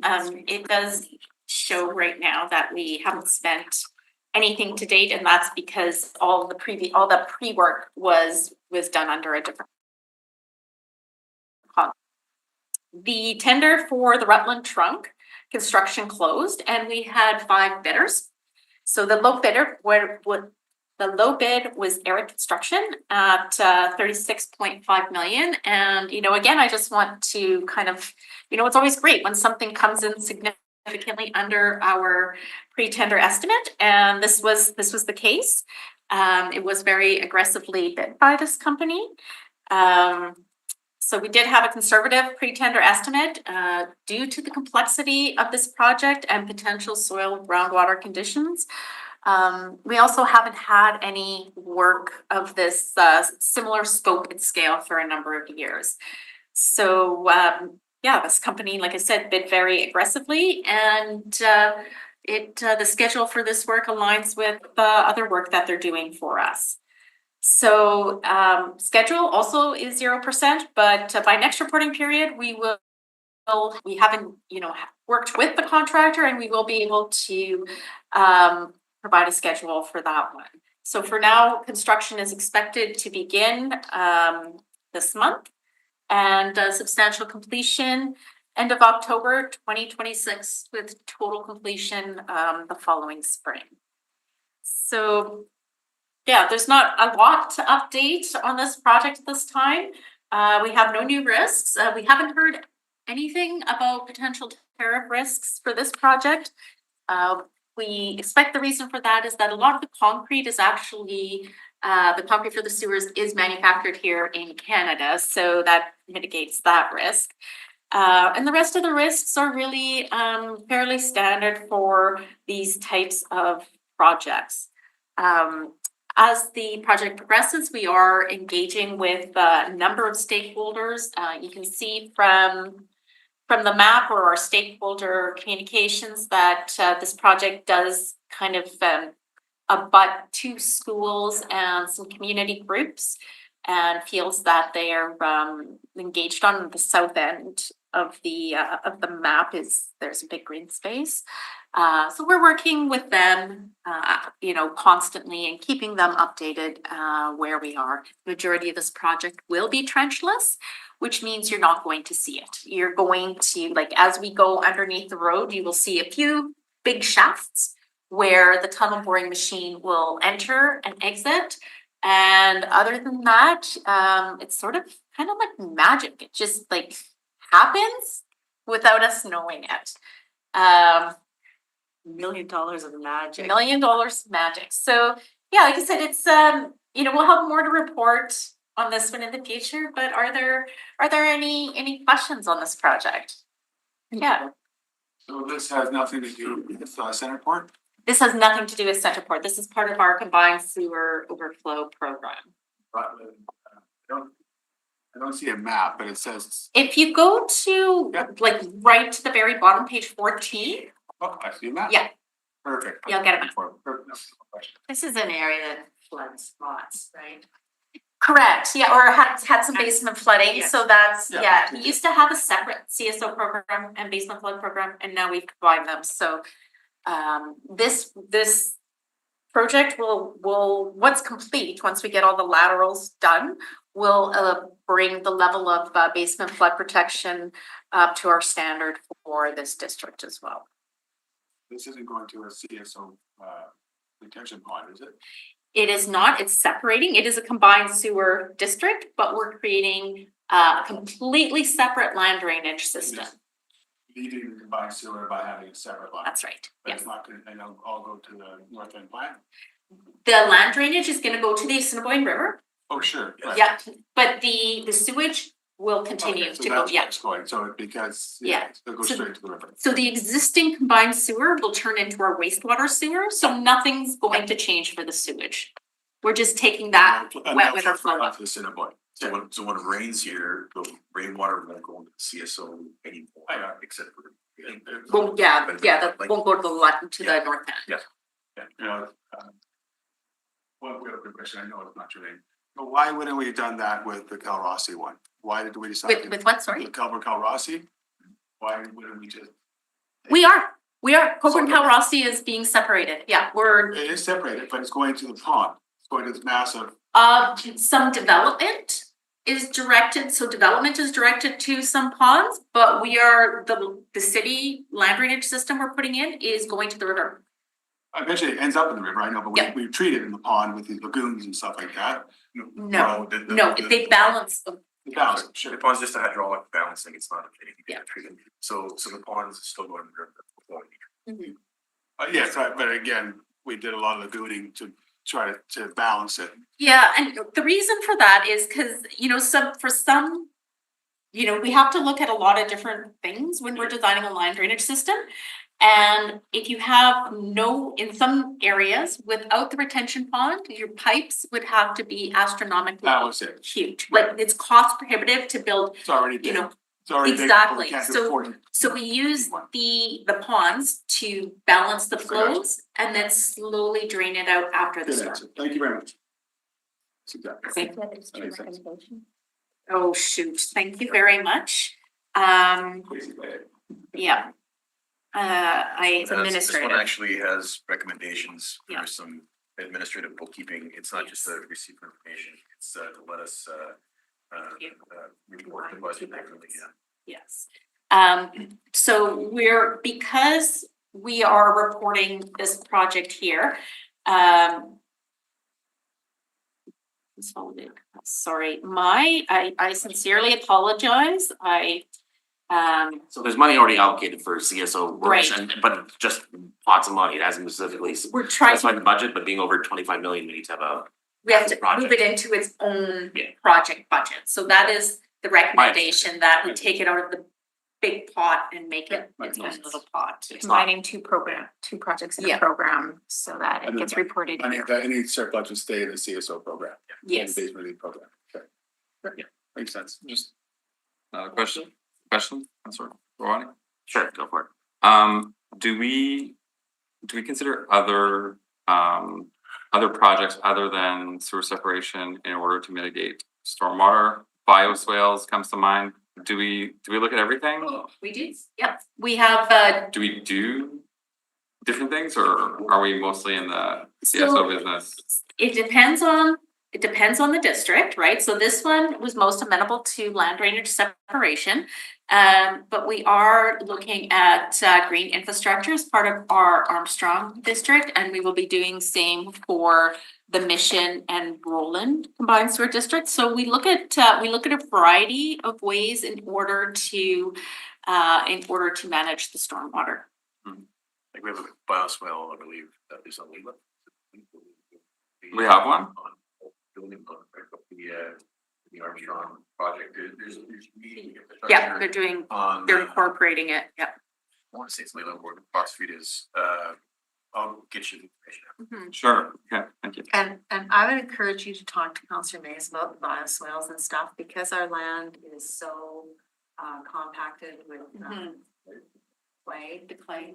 It's really like you basically have to pull it all in. Not permeable. It's really very difficult. It's- Yeah, the kind of the Manitoba gumbo, I mean, there's a lot of solutions that are utilized in, you know, different areas, different cities that are fantastic for stormwater management, but they require soils that allow a lot of infiltration. So we do have to take, you know, the kind of like glacial land that we're on, and the structure of the soil into consideration. Okay. Well, if we're building a bioswale, that's interesting. All right, so we. I'll move it. Thank you, Councillor Allen. All those in favor? Aye. Aye. Opposed, carried. Thank you to our good folks from Modern Waste. Yeah, good job, everybody. Thanks. Much appreciated. No worries. Yeah, not just Anna. Yeah.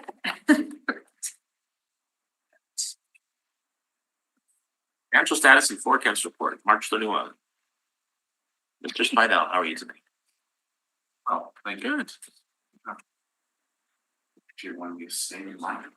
I'll leave it to you, but it's here right away. Apparently the water meter project is the only project from the 25 budget that hasn't paid back. Quick summary. Quick 24 budgeting, 25. Payback and environment are often interconnected. For example, when you lower heating and cooling Right, rates. we can just stay focused here, folks. Actually, got one. Very wrong. Just go ahead. Okay. Thermostat's all down. Okay. Thank you, Gracie. Yeah, we say lots. Order, do that using smart. Okay. Order. Okay. Okay. There you go. Sorry. Got it. Order. Thank you, Put Councillor. down the hammer.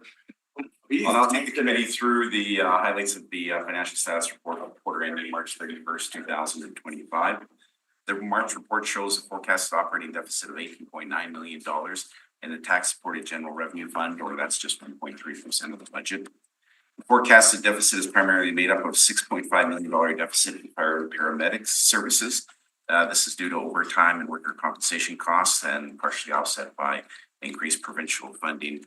Just as a point, last year at this time, we saw a deficit of $12.1 million in fire. So it's moving in the right direction, but not quite there yet. In property planning and development, we saw a $5.4 million shortfall due to lower than budgeted regulatory revenue. Police were under budget by $4.3 million due to only achieving $800,000 of their $5.1 million expenditure management target. And $3 million in asset and project management due to lower than expected recoveries of maintenance. These deficits were offset by a favorable variance. Favorable, yeah. Whoa. In public works of $4.6 million. I demand a recount. And this is a result of, good weather. So far. Yeah, so snow and clearing that is control cost actually shows a positive variance, which is really nice to see. But as Tracy alluded, we're not through the year yet. So if you look at Schedule 2, it really does provide a great breakdown of the components that make up the deficit. So also included on this report, this is kind of the first time we've changed the report. Did I hear properly that there was a positive variance on the snow clearing budget? Yeah. Yes. But Quite true. including, and this is including projections? The projection projects budget for the remainder of the year. Yeah. Let's say But it if we doesn't have a snow this major year. blizzard, No snow this year, are we still ahead? Oh, yeah. yes, We'll be if there. there's no snow for the rest of the year, we're good. Okay, I've got more questions. There's money allocated for the months later in the year, Yeah. but based on the full year, our current If expectation. there's heavy snowfall in November and December, then it might be over budget. Got it. Right, yeah, we have 2 residential plows for the end of the year, we're toast, but yeah. Okay, so also on this report, what we've done is we've put more details about utility operations in the city. We're also looking at making the report more holistic and including like SOAs and the other entities that we talk about when we're reporting, so more kind of a consolidated basis. So looking at that, we can see transit has a forecasted $2 million deficit. And this is due to lower than budgeted revenue, but this is offset from their fuel and carbon tax savings. So if it wasn't for those savings. Water and waste forecast results are measured against the adopted budget, and that's very important to understand. And they do not reflect the impact of the solid waste and sewer volume rate changes that were approved by council on March 27th, 2025. So with the new rates taking effect on April 1st, the solid waste utility is projecting to generate a surplus of $3.4 million. The surplus will be used to offset the deficit from last year and support ongoing operations. The sewer utility results are the sewer utility results are required to fund significant capital investments, as you heard from our friends at Water and Waste today, and also to maintain operations. The forecast aligns with the rate applications approved by council. Overall, water and waste funds are expected to contribute about $73.2 million to retained earnings this year. For the first quarter, the report reflects savings of $6.5 million due to the removal of the federal carbon tax and the reduction of the provincial fuel tax. The remainder of the $21.6 million corporate efficiency target will be recognized in future reports as the savings are realized. Lastly, is the financial stabilization reserve. It was drawn down by $4 million to cover shortfalls of taxation revenue. This is due to net taxes added. And also it leaves us about $21.5 million. The deficit of $18.9 million will be covered by the FSR to make up a year-end balance of $2.6 million. So obviously this is well short of our $85.9 million target. And there will be a report coming forward to council later this month to talk about the replenishment plan. Councilor Brony, thank you very much. What's our outlook? Just, thank you very much. And I'm not sure this is possible. So today we talk a lot about risk. So you're looking at a snapshot right now, but we don't add risk in here. These are the items, well, you kind of did, but for example, I'm going to go pick on permit fees. Permit fees, we pretty well eliminated them by about 300 permits. So we got eliminated for fees as of right. They're not paying. Or rezonings. Permits are still rezonings. We're rezoning them, but 300 rezonings will be excluded probably. Again, have you projected any of those numbers in? Not in 2025. So like, keep in mind, this is for the 2025 year. So Yeah, well, those are, the bylaw will probably pass tomorrow. Yeah. And therefore 200 to 300 applications in the year. I'm not too sure. I know they have it. I'm working, trying to figure out that number as well. Would be $1 million, $2 million more that the D&D are not receiving permit fees, rezonings and stuff like that. Has that number, or it could be other things that we know that council has made some decisions that add a new risk level into your numbers. Do we have? We don't really seem to have that. so that through the budget process, we are now starting to disclose the budget risks in the budget document. So for the 2025 budget year, there was $84 million of budget risk identified, of which some were what we're seeing in the forecasted deficit, including snowfall, fire, overtime, workers' comp costs, all the places in the budget where we know there's a cost squeeze or a revenue stretch target that may or may not be achieved. And so we are disclosing that. And so it's, if all of those things came true, we would have a forecasted deficit of $84 million. But we're forecasting $18 million based on what we're seeing. With the changes to the bylaws, we didn't anticipate when exactly those may have occurred as part of the budget process. So those haven't been articulated as a financial risk yet, but will be part of this year's budget process for 2026. Clarify, this is what I heard you say, you do identify risks to the budget working group, We do. but not publicly. No, it's in the budget document. It's in the, it says it's within the first tab of the budget. And it's summarized for the first time, the 2025 budget was related our structural deficit, if all the risks came true. Okay, so, all right, so it is publicly disclosed. It is, yeah. On a budget doc, not to this committee though. All Well, council to the- To all the public. Yeah, no, but again, I can send you a link to the page. again, I'm trying to get the fact that the discount, this committee has more role to play in the budget rather than 3 people. Should have 5 people who's ever in the budget this year. You know, put the risk bills on the agenda. Well, I'm just wondering, like, it's just, shouldn't we be we do it for water, we do it for everything else, shouldn't we be looking at the budget risk for the budget as a whole? Should it, It's something incorporated into this report potentially. Yeah, we can comment on it, but we do take into account when we do the forecast. So these numbers do reflect our estimates against those budget risks. It's obviously, we kind of have to take into account what we think is going to happen to the end of the year. my first step is thank you for the information about where it's in the budget, so I can first look at that page a little more closely, and then I may follow up later. So I think that's- Absolutely. Counselor, at the end of page 6, we talk about potentially year-end risks as well too. So there's a bullet form there of all the other issues that we potentially see. And just as an example, extra snow could be a risk. Yeah, absolutely. Workers' compensation could be a risk to we resolve that. And on that point, have we had any progress with workers' compensation now with the province? Well, I've had a number of meetings with them already, to point out where, after all of our data analysis, where we see there's, happening, and we're trying to target 3 distinct areas with workers' comp right now. One is, at the time claims are being approved, there's a lot of, additional volume of claims being approved as a percentage than previously. So we're trying to get to the bottom of why that's happening. And it could be in the adjudication process at workers' comp. So we're working with them on that. The second is longer term claims. How can we monitor those more closely if that's possible? So working on those things. And then the third one is the administrative fee that we pay. And the cost sharing model that is currently in place, which is very old and needs to be revisited. And in that regard, I'm also talking to Treasury Board, who is, the province is also experiencing similar dramatic increases in their costs. And so they're also motivated to have these conversations with workers' comp. So we've already had a couple meetings with them, and another one's on the books. So Sorry, what page on the budget was that? Dan?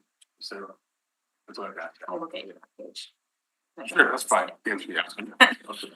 But the intent of these reports going forward is to provide a more bigger picture, holistic view.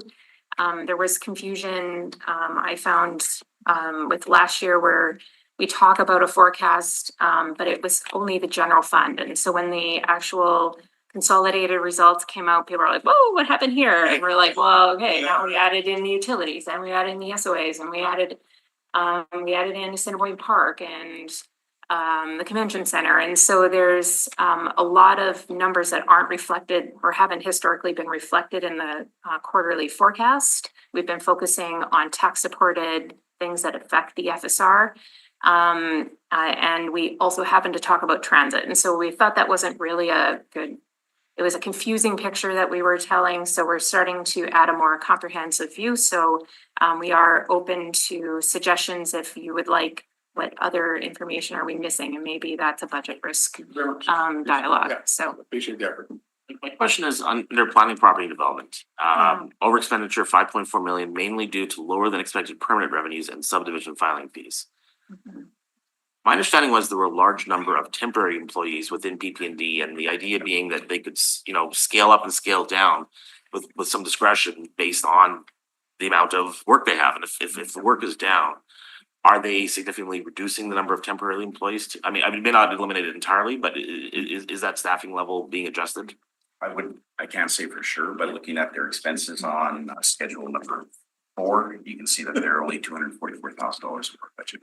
So their whole deficit is short by the revenue side of things, but I don't think it's like a one-to-one makeup on the expense side. I think PG&D will say that the provincial requirements to shorten the window in which claim permits need to be run through the system is increasing the labor component of the claim, so that, or the permit. So the permits might be down, but the work involved to get it within the 2-day window is Quantify that, an it'd be increase. useful to know what that regulation is costing us, because it's a new cost potentially. Yeah, let's make a note of that. We'll make a note of that.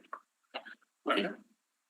Somebody ready to move this one? So moved. Thank you, Councilor Olico. All's in favor? Aye. Opposed, carried. And finally, financial implications of US tariffs on the city. Okay, so my report today is going to be verbal and brief. There's been no major changes to the tariff environment since we last met, so nothing really new to report on there. We continue to meet with the province on their plan changes relating to Buy Canada and what that looks like, to make sure that we're aligned and to make sure that we're importantly aligned where provincial funding is part of our project environment, and making sure that there's not any expectations that are changing as we go into those. We've already had one example where we've needed to have a conversation, make sure we're aligned, which is the South End Rec Center, where part of the project that's currently being done is the vocational school, which is the province's project. So that contractor has raised some flags around expected tariffs around some HVAC units. And so we've had some conversations with the province on that. And there are a number of, I heard the Water and Waste Department mention that they've kind of been on notice with some of their contractors. That's kind of happening around other construction projects, but we haven't actually seen any bills come through with tariff impacts yet. These are just dialogues the construction teams are having with ours so that they can be proactively, the expectation is they're being proactively discussed to see if there's any mitigating factors, or at least allow us to have a heads up on what's coming and make any adjustments if necessary. But to date, we are tracking direct and indirect tariffs to the end of May. The total amount of direct tariff charges is less than $4,000. It's like $3,800. Most of that is in transit, a little bit in fleet, and that's because we know they buy parts from the US and are required to. Very small direct impact year to date. Yeah. So we haven't really issued any, well, I guess the fire station, but when I say your fire station, that was built before tariffs. So we haven't really been building any buildings lately. We're gonna be issuing some RFPs, but for steel and HVACs, but okay. All right, so far so good. So far, so good. Till mine comes up for the community center. Yeah. Thoughts? Yeah, I was just gonna ask the council, Oracle, page 28. Thank you. Is page number where the risks. Got it. Thanks so much. And then I believe today was, we're gonna decide on the frequency or the. Correct, this, Tariff reporting going forward. yeah, based For on, this report? yeah, based on the former decision, this was to be the final meeting that it came to. If it's the will of the committee to continue them, we would just need a motion indicating the timeline.